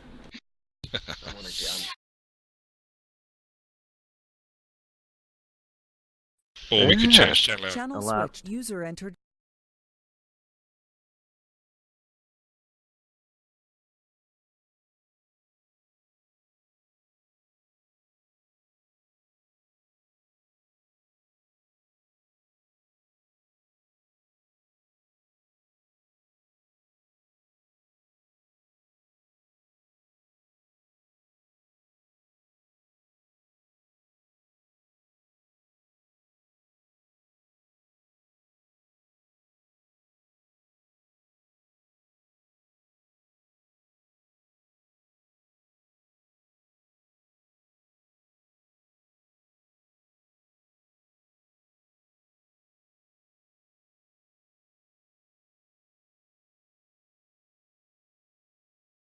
Well, round 3 of Road America User V8 joined your channel. Supercars US Series won this week by John Emerson. John, welcome to the after show broadcast. Congratulations on your effort today. Just tell us a bit about your race. Yeah, thanks, mate. That was a lot tougher than I was expecting. I jumped into the race with the 3.5 diff in and didn't realise it topped out that badly down the front straight. So I was pretty much in defensive mode from the start and figured I'd try a fuel strategy and see if that worked. And luckily, I think Beau got held up in a bit of traffic when he pitted early, and that was probably the difference. I dare say if he pitted a bit later, he would have jumped me and would have run away with it. So I think I got a bit lucky there. But yeah, I'll take it. It was a good race. Beau was right on me the whole time. It was good fun. Yeah, well, strong laps throughout. Fastest lap on lap 17 at 2:08.0. That was after your pit stop on lap 16. Mate, your pit stop, yours and Beau's, was actually significantly faster than the rest of the field. How much, I'm not going to ask you how much fuel you put in, but how aggressive normally do you take the pit entry? Is it something you try and practice midweek, or is it just a fly-by-seat of your pants thing? Because, yeah, it's an important, it's certainly important in the race strategy to just make those extra gains. Yeah, on approach, I think I was probably not as aggressive as it could have been. I probably could have pushed probably another 20 metres, but I'll tell you how much fuel I put in. I only put in 25 litres at the pit stop, and when the 10 lap signal came up, I realised I was about a litre short of making it home, so I backed right off. I had a little gap over Beau, so yeah, backed right off and probably wasted a couple of laps there. Did a couple of mid 209s, I think, and that sort of got me back under, and yeah, I was just sort of managing the gap from there on. Yeah, well, Beau pitted lap 11, and from there on in, your strategy, just put your head down. Obviously, you had some good times of 5, 9 flat, 9.3, 9.8. User joined your channel. Sorry, 19.8 on your in lap. We actually at the time with Beau putting in some strong laps, we thought, well, I called that Beau was probably going to come out in front of him, but I think, as you said, I think Beau just got tripped over a little bit, lapping a car who went in. It was letting him through, it must be said, but probably just made things a bit clumsy on an apex. But no, it's a great effort. And your qualifying lap, you're happy with that, obviously. Did that qualifying lap just before the start of the race. Yeah, that was pretty good. I reckon there's probably still another couple of tenths in it. I really want to get ahead of Ian. He's definitely the benchmark this week. So yeah, these ERA guys have come out of nowhere. So it's quite good to see. Hopefully, yeah, I can put in a better one before Monday night and yeah, see what happens. And yours and your team's plan for the rest of the season? It's great to see you out here again. We know you did around a couple of weeks ago on the Friday for us. What's your plans for the rest of the season? User joined your channel. I think Vale's going to try and race every now and then, but apart from that, it's pretty much just me. I think the rest of the guys are all taking a pretty big break over Christmas. A couple of guys are doing GT3 and the MOE Endurance Series or something like that, and there's no way I can sit in the chair for that long and do that sort of stuff. So hopefully they go all right. So I figured I'd just have a bit of fun in here and see what I can get to before the V8 Supercar Premier Series. All that kicks off, and then we'll see what happens. Well, mate, certainly had a bit of fun tonight, or today our time. So congratulations on our round 3 win, mate. Hopefully we'll see lots more of you as the series goes on. Yeah, cheers. Hopefully you can make another Saturday. They're pretty good. Thanks. Too easy. We also have Beau Cubis with us, Evolution Racing Australia Maverick Welding Commodore, with us from second place. Beau, welcome to the after show, mate. Just tell us a bit about your race. Yeah, g'day. Firstly, congrats to John and TTL for winning. Also Tony for third. But it was stuck in behind John for the first 10 or 11 laps, but there wasn't much I could do as far as overtakes is concerned. I was sort of getting a bit of mid-corner understeer the closer I got to him. I happened to pick up that he started I don't know if it was, in hindsight, I don't know if it was because he was hitting the rev limiter down the front straight or if he was saving fuel into turn 1, but I thought, well, just called it on the spot. I thought I might pit now and force John to have to push hard because he knew I was going to undercut him. So I pit on lap 11. Strategy was a little compromised from a couple of awkward moments in amongst the traffic, but yeah, I don't think it made a great difference in the end. I think John would have won either way, but yeah, it was good fun. And a slight mistake out of turn 2, I think about lap 18 or 19. Probably just lost you that draft. Just a matter of putting the power on too early, or what happened there? Yeah, it's definitely a critical mistake at a critical time. It was John had fresher tyres. He was always going to pull a second or two at that time of the race, but it was up to me to try and maximise and minimise the damage, and stay in that draft. But yeah, that little bit of a squirrely moment off turn 2, and yeah, that was probably the game changer right there. And yeah, still fairly new to the new team, the ERA team. You raced really well with Ian Ford, who can't be doing this series due to work commitments. Mate, what can you tell us about them? No, they're a fantastic bunch of blokes, and yeah, put in the hours each week with the setups and help me to no end. Yeah, it's fantastic.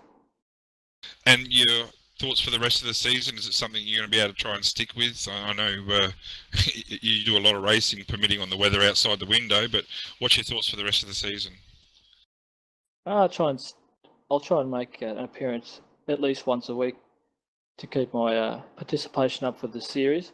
Don't know how many Saturday races I'll make. I'm not one for sitting inside on a Saturday when it's nice and sunny outside, but yeah, but the Mondays will be my main focus.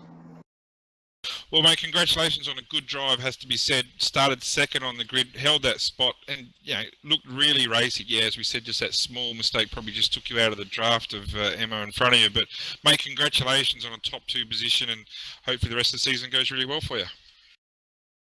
Cheers. Not sure. I don't think Tony's with us, so we can go down. Have a chat with, where's Marty? Is Marty here with us? He is. Copy.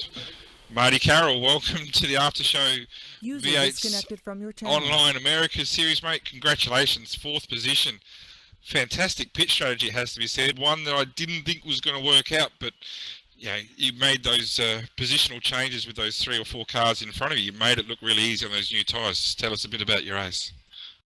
Yeah, it's definitely didn't get the greatest start. Sort of got sandwiched between Kingy and Fulch early on, and have to thank Marlon for giving me a bit of a push to get me back up to speed there. But that allowed Beau Cattell to get through on us, and from there it was just a matter of knuckling down. I knew I had the pace in the car to be able to run with Tony anyway. John and Beau were sort of in the league of their own today, so congratulations to those guys. And yeah, we decided to split the strategy with me and Fulch. He come in early, and I decided to stay out there. I knew if I could keep relative pace, I was hoping to come out a little bit closer to him, but it didn't take me long to catch him, and I don't think they made it too hard for me. They knew I was on fresher tyres and had some good speed in the car, and they were in a good battle themselves. So user in your channel timed out. Yeah, once I got past them, I knuckled down, and it was quite encouraging the pace to claw back 4 seconds on Tony Kloosterman there towards the end. So I did make a little bit of a mistake with 3 to go, which cost me 0.8 of a second. So I could have got a little bit closer, but all in all, pretty happy with the result. Yeah, no, it was a good result, it has to be said. Like, pitted late, lap 17, end of lap 17, started lap 18. Yeah, your mistake on lap 25 cost you that second, and when you only got knocked over by that second, 1.6 at the end, it probably cost you that chance to get into Tony's slipstream and just really push him hard for that podium position. Sorry, for that 4th position. But, mate, overall, how's the team going? Things seem to be going fairly well. The new livery looks fantastic. Yeah, thanks. No, the team is working well. We've got a good harmony there. Since Fulch has come on board, he's had some fantastic results for us now that he doesn't have the pressures, as you would know, about managing a team. And also, when Ando comes back from his sabbatical, he'll come on board with us. So while KRT are having a bit of a sabbatical itself as a team as a whole, and that way they can concentrate on their racing and not worried about managing a team. And but yeah, no, we haven't missed a beat since last season, so we're moving along strong. Chad sends his regards. He was unfortunately, his wife dragged him away for the weekend again, so he was unable to be here today. But he's definitely our benchmark within the team, and he keeps us striving and pushing harder, and when you've got a good nucleus like that, it's just, it's constant encouragement with each other and pushing each other to another level. And, myself personally, I know I've stepped up again, when I thought I couldn't. So it's really encouraging to see. And I think a key to your team's success is the numbers that you can provide week in, week out. Again, you probably guys have got the strongest participation rate as a team in this race. So, you guys just from the outside looking in, you seem to be working really well at the moment. Yeah, thank you. It's nice that people are noticing, and we definitely got a good nucleus, and a good solid 8 for the V8 Supercar side. Our oval division is also just as strong, competing in the A Open. With a couple of guys looking to go pro on the oval side of things. So, no, we're definitely looking forward. Always enjoy the America Series and looking forward to the Premier Series firing up, which is always enjoyable with that format. And, it's good to be able to get some results here and in the SOF races. Well, mate, congratulations on a 4th place, mate, from 5th on the grid. A really good effort by yourself throughout, mate. So congratulations on round 3 coming 4th. Cheers, thank you. And thanks for filling in, Brenton, for JD. It was a pleasure that you filled the slot. Otherwise, I would have had to put the gloves down and jump in the booth. Oh, well, just on a personal note, mate, my gloves are gone. I ripped 2 tendons in my left shoulder, so I'm not doing any racing for the rest of the season. So, yeah, it's great to fill in for JD. JD does an outstanding job. G'day to JD if you've got the chance to listen at all, mate. No doubt this chair's keeping warm just for you next week. Awesome job, Brent. Marlon McMullen for the TV Grip Racing, mate. Chicken Line Racing, sorry. Mate, welcome to the after race broadcast. Congratulations on your race. Had a good little race with Corey Preston there at the end. 6th position today. Tell us a bit about your race. Yeah, g'day guys. It was a bit of a hot race today. It's about, nearly 40 degrees in Melbourne at the moment. So I've been dreading it all week, but, so we come best prepared as possible. And yeah, we got out there, and after yesterday, unfortunately I was a bit of a victim in a big crash. So I sort of wanted to just, tenderly get through the first lap and just sort of, took it step by step, and yeah, got a good launch. Gave Marty a little bit of we call it a bump draft, I guess, in NASCAR style. Yeah, pushed him on through. Beau got a good initial jump out at the start, and yeah, we just sort of set off on our own, I guess, and yeah, slowly started to develop pretty early on, and I wanted to sort of come in pretty early and try and, get out of the big sort of traffic jam in front of me that was starting to develop between the 4-car battle. And yeah, so got out, took fresh tyres, did the best job I could in the middle stint, put some really good sort of nearly qualifying laps down. Not really, I'm way off the pace of what I want to be, but yeah, so threw all those down, and yeah, slowly started to develop and pan out the race, and Marty came back out, and he was absolutely flying on those fresh tyres, so I didn't want to make it too hard for him. And yeah, slowly I started to realise, I was on the 3.550 ratio, and slowly wasn't the best idea. And yeah, once I got into this sort of close car battles with Michael and all that, I was sort of at wit's end on the front straight, so I sort of did the best I could out of the corners and did a few, crisscrosses and switchbacks, and it was an awesome race between them. It sucks, what happens to him, but, we had a really good race otherwise before that. And even with Corey, he came pretty hard at me at the end, and fortunately just, a little bit of, I'm not sure what it was, he just, gave him position and he just ran off the track. So you take it when you can, so it was a pretty good race overall, pretty happy. So, on average now, I know you've been with bigger teams before and with a team now. How many hours a week do you think you might be putting into the different tracks this season so far? Not as much as I would like to. I mean, at the moment, obviously it's holiday period, so I'm very fortunate, to get out there and do the best I can. But, otherwise, I'll do the best I can throughout the week. Unfortunately, I don't get to race as much as I would like to these days. But, you go out there and the laps you do, you got to make them count, I guess. So, I go out there and do qualifying laps every week instead of practice, because literally I just don't have the time to practice anymore. So I'd rather be in that, sort of mindset early on and sort of work on the race set a little bit later. And yeah, slowly towards the race, I usually find, it helps me a little bit more. And, it's qualifying positions, not everything towards me. I usually get a few positions in the race. So it's just a happy-go-lucky thing, I guess. And finally, as a 2-time champion of this series, I'm thinking 2-time champion of this series, mate, your impressions on this series now, how much it's grown, how much it's developed, what can you say about that? Definitely, it's grown over the last few seasons. I've been here, pretty much since day dot, since, its infant days, I guess. And, over the last few seasons, I say it every week, all these guys have put in so much effort, and it's great, to see them reap reap the rewards, I guess, you know. And there's a lot of, you know, developing teams coming out there, you know, especially emerging, and it's great to see. So it keeps us sort of older guys on our toes, I guess. And, you know, we're always trying to find those few temps here and there, but unfortunately at the moment, it's just a little bit hard sort of being in those little independent teams. So I've got to sort of try and, you know, lift my game up and, you know, catch these big teams now. Well, good effort, mate. 6th place, you should be happy with that. 8th on the grid. Mate, lessons learnt, no doubt. So congratulations, and hopefully everything will go well for the rest of the season. Yeah, cheers. See you guys next week at Oldham. Cheers, mate. Thank you. And battling hard with him throughout, the enforcer, Corey Preston. Corey, welcome to the After Race show, mate, here at Round 3 Road America. Mate, interesting race, it has to be said.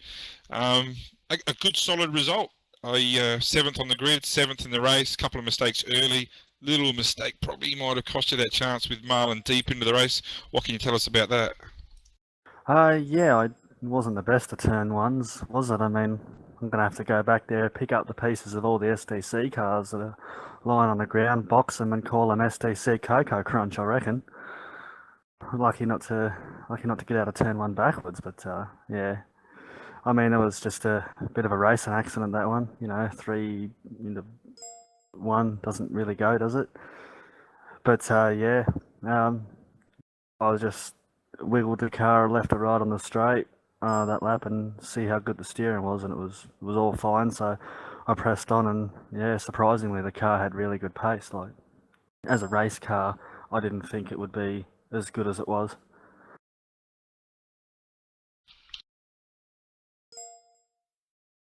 Sorry, mate, just had something happening. Your race pace seemed to be fairly strong mid-race. I just picked you up here. Just grab your lap times. I'll find you. Hang on. You put in some real strong laps late in the race as well, but you did your pit stop lap 14. Did a 208.6, 208.9 coming out of the pits, but then later on, shallow 9s as well. Blew out to some 10s later on in the race, but you know, the tyres here, they make a big part. I'm confident you could do the whole race, but how much of a difference did the tyres make? Well, towards the end of that stint, the last stint, I was doing 10s because I was in behind Marlon, and yeah, I was just pushing a little too hard to try and make a gap, and then as Marlon said, he backed off on the front straight to let me have it, and then I just sailed way past the brake marker. And let me tell you, the brochure that they give you for the holiday destination at turn 1, it's rubbish. It's not true. Righto. Well, mate, the plans for the rest of the season, mate? How are you going to go with that? Yeah, there's some good tracks that are coming up. Alton Park, I always like that track. Suzuka is one we haven't been to since my first season in the V8, and yes, and just a really good season this one. I'm really looking forward to the rest of it. Yeah, well, mate, it's good, strong fields, mate. Every week has to be said. So congratulations on the 7th. I'm going to have to duck back and speak to someone in 5th place. I completely forgot about Beau Cattell, but mate, good job tonight, and good luck for the rest of the season. Thanks, Bratton. Beau Cattell, sorry, mate. I'll let you do the talking, mate. I humbly apologise for missing you. I really do, mate. Welcome to the After Race show, mate. And in your new team, that livery looks fantastic. It has to be said. Tell us a bit about your race. No, you're right, mate. It's a bit confusing when there's 2 Beaus in the group. It's not often that happens, but no, the race went really well. It was it's a track that I'm not very good at in general, but seemed to come across a good race set from earlier in the season, and yeah, it felt pretty stable, and got a bit lucky at the start, got through the messy stuff. So yeah, just kept my head down and pitted a bit early to try and force Fulcher's hand, because he was all over me, and unfortunately it didn't force Marty's hand, which is a bit of a bugger, but anyway, he did well. But yeah, it's good to be competitive with the new team and being right at the front. So yeah, it's good fun. Well, new to the SSR team, so congratulations on the move. As I said, the skin looks awesome. Tell us a bit about the team and how you've settled in. Yeah, it's good to be, I suppose, back at that team. It's just a good group of guys, and it's really given me a lot of motivation to try and be quicker again. ANZ were a great team as well. It's I suppose a lot of real life commitments were getting in the way of some of those boys. So being a person that can't really make setups myself easily, it was starting to become pretty challenging. So it's good to have the support again from SSR. And plans for the rest of the season? What's your thoughts there? Alton Park next week, some tracks that really open up now with Suzuka. I think Brands Hatch now. How do we find those tracks? Yeah, I like Alton Park. I've never actually driven the V8 in Suzuka, and generally those sorts of tracks they don't suit me too well. But I'm sure if I put the hours in, we'll get up to speed.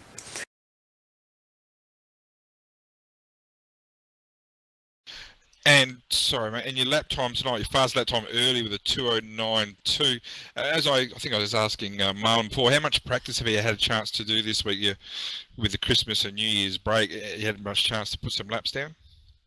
Yeah, look, first time I jumped on this week was Friday. Usually I'm on a fair bit, but yeah, the time of the year's made it a bit hard, so I really sort of had an hour last night and did about 2 or 3 quali sessions this morning, and so look, I'm happy with the result. It was way better than I expected considering the practice, but I'll keep my head down and see if we can move forward again. And away from this series, last Monday night in the official iRacing series, you had a win at Summit Point. Congratulations on that. That's your first win for the new team, so no doubt they were pretty rapt about that. Yeah, thanks for that. It was a bloody hard race, that one. Beau can probably tell you about that. He would not leave me alone. I thought he'd just let me win. Been awesome. Nah, well, congratulations tonight, mate.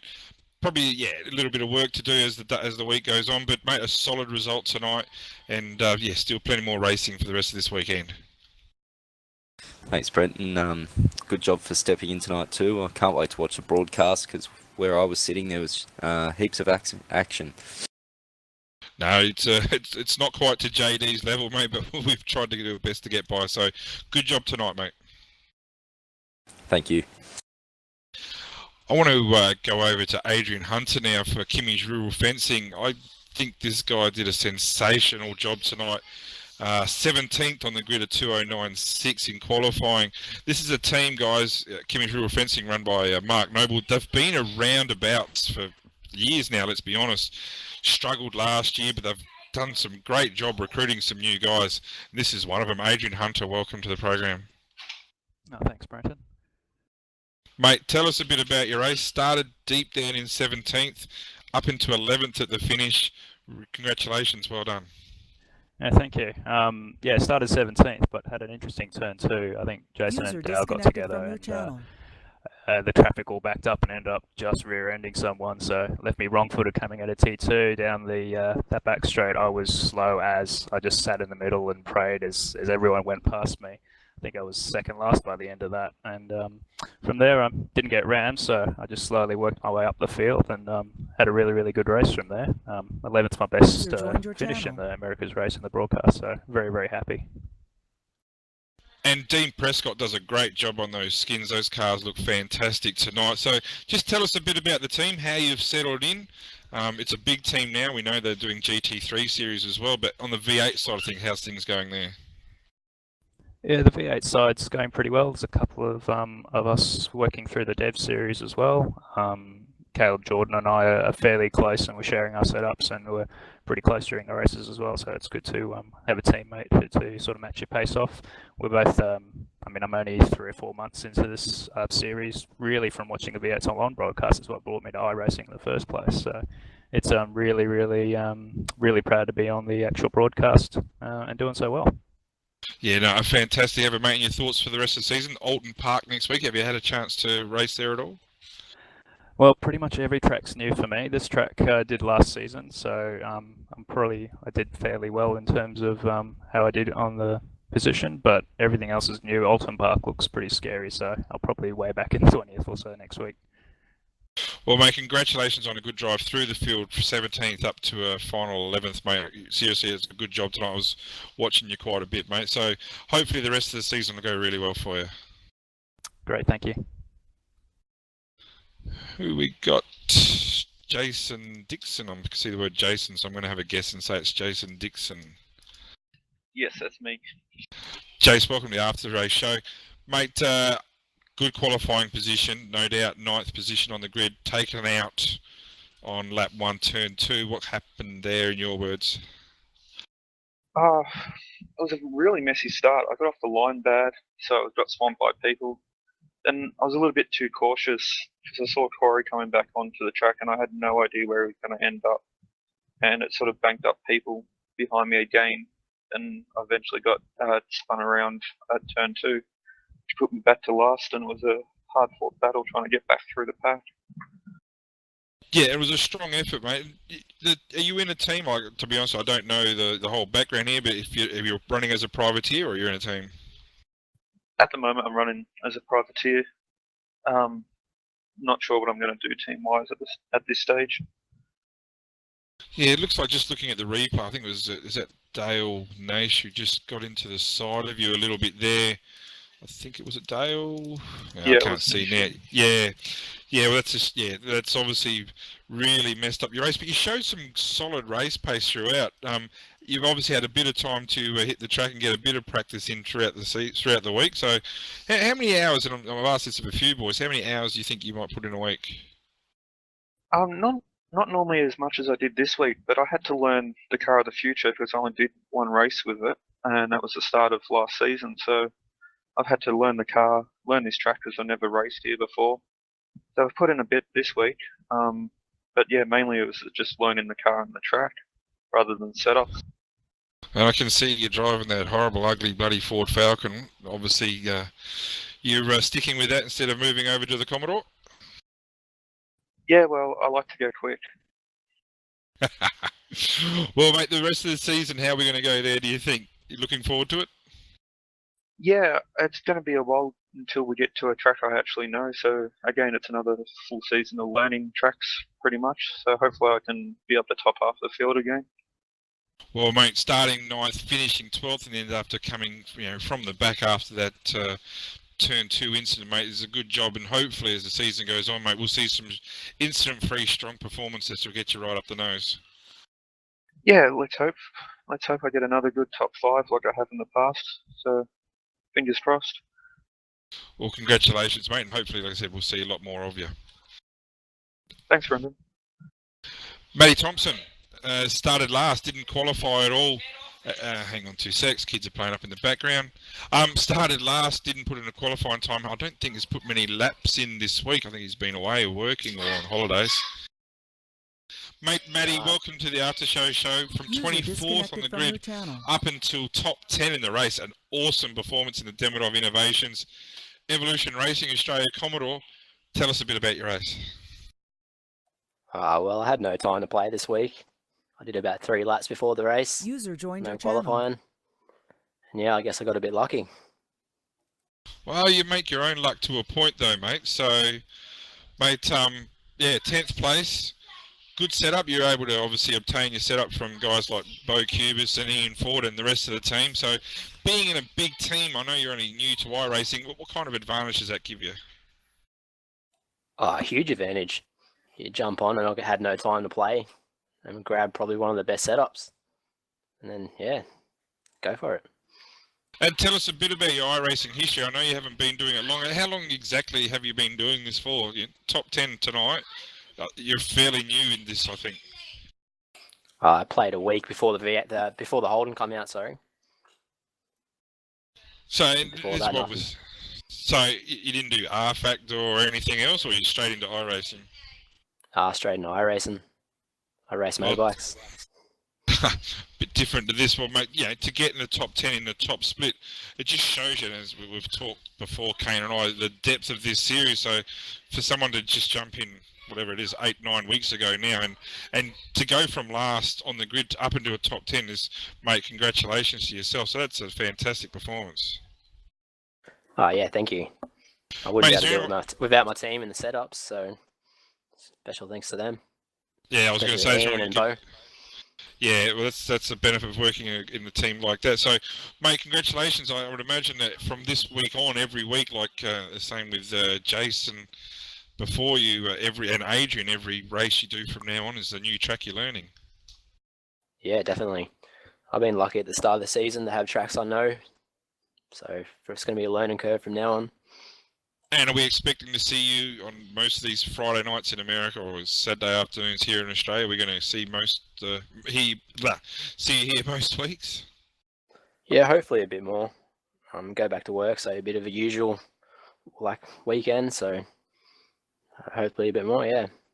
Well, mate, congratulations on the job tonight, mate, or today. So yeah, good luck to your team as well. All right, thank you. And finally, last but not least, I don't think I've forgotten anybody here. I think we've got young Caleb Jordan from Kimmy's Rural Fencing Team as well. Caleb, welcome to the broadcast. 18th on the grid, 14th in the race. Mate, a good little battle with Jason Black and at the end of the race there. What can you tell us about that? Yeah, it wasn't too bad of a battle, but just the setup wore out the tyres and just didn't have the pace. User disconnected from your channel. Just lost it at the carousel all the time, and yeah. But again, like I'm asking other people here, how many hours do you think you would spend doing iRacing, practicing tracks like this for the week? Well, this week especially, I've been pretty down and concentrating on the set. Had some help from some of the top guys, and I've put in a fair amount of work with the sets, and yeah. Mate, I can't help but notice a bit of a woolly accent there. Mate, obviously from New Zealand. Whereabouts in New Zealand are you? I'm from South Island, Christchurch. And the iRacing scene over there, I know we're all nominated as one club, Australia and New Zealand, but rumour has it we're two different countries. How many iRaces, do you know of any other iRaces there, or is it picking up progressively in New Zealand, or it's just staying steady?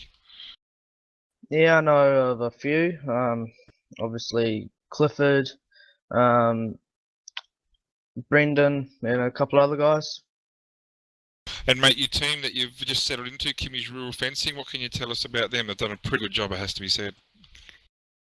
Yep, as Adrian said before, me and him have got the same pace, and an awesome team these guys are, awesome fellas. Very humble and very honoured to be in this team. Oh, that's awesome, mate. It's fantastic. I'm really happy for you and you guys doing really, really great stuff over there. So, yeah, massively happy and massively impressed with how things are going. So, hopefully we'll see you for the rest of the season. Yeah, no doubt about that, mate. Well, good on you, Caleb. Thank you for that. And I think, Kane, that could be it for that. I think so. What a fantastic race we've seen here, guys. Britton and I definitely take a lot longer on the interviews than JD does, so I think we're going to wrap it up with that and not have any particular topic afterward unless any of you guys have anything particular you want to talk about. Hey, wake up. So it all looks pretty quiet from here, mate. Is my mic not working? Yeah, it's working. I've probably just sent them all to sleep, sorry. Okay.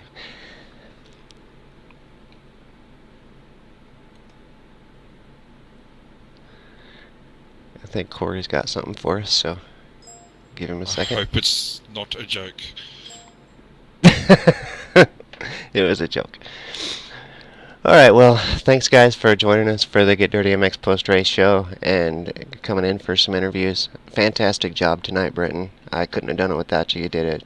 You did great. It was a great show tonight, and thanks to all the drivers for putting on such a great race for us tonight. It was fantastic, very entertaining. I like getting to these bigger open tracks and watching you guys have at it with the room to really race, and you guys didn't disappoint for sure. And Kane, thanks to you for having me on board for the week, mate. I know the work you do in the background there with the overlays and the broadcast, mate. That's where the real job is. It's not talking about it, it's actually doing it. So, mate, congratulations and well done to you too.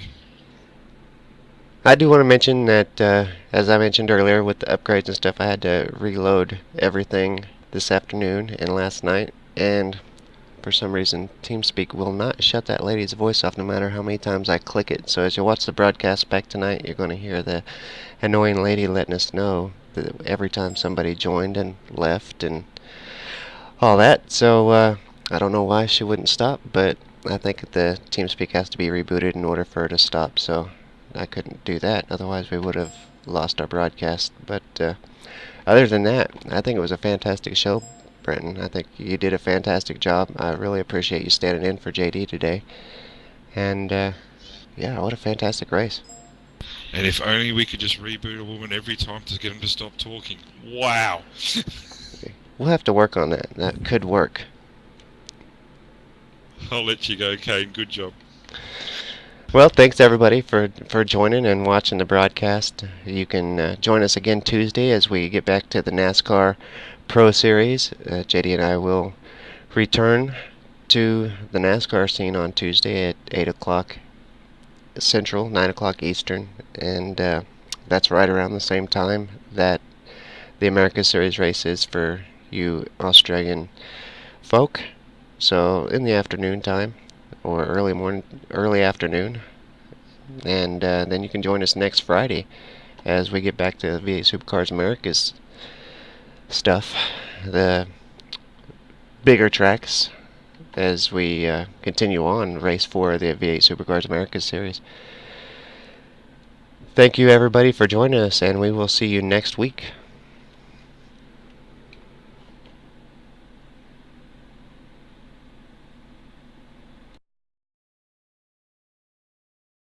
Channel switched.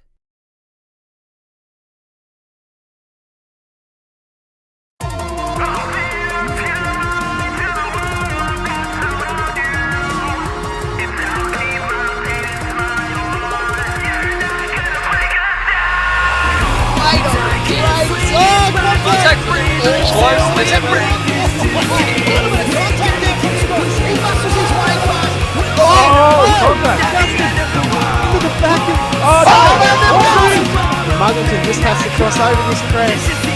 He will cross the line and will win the championship.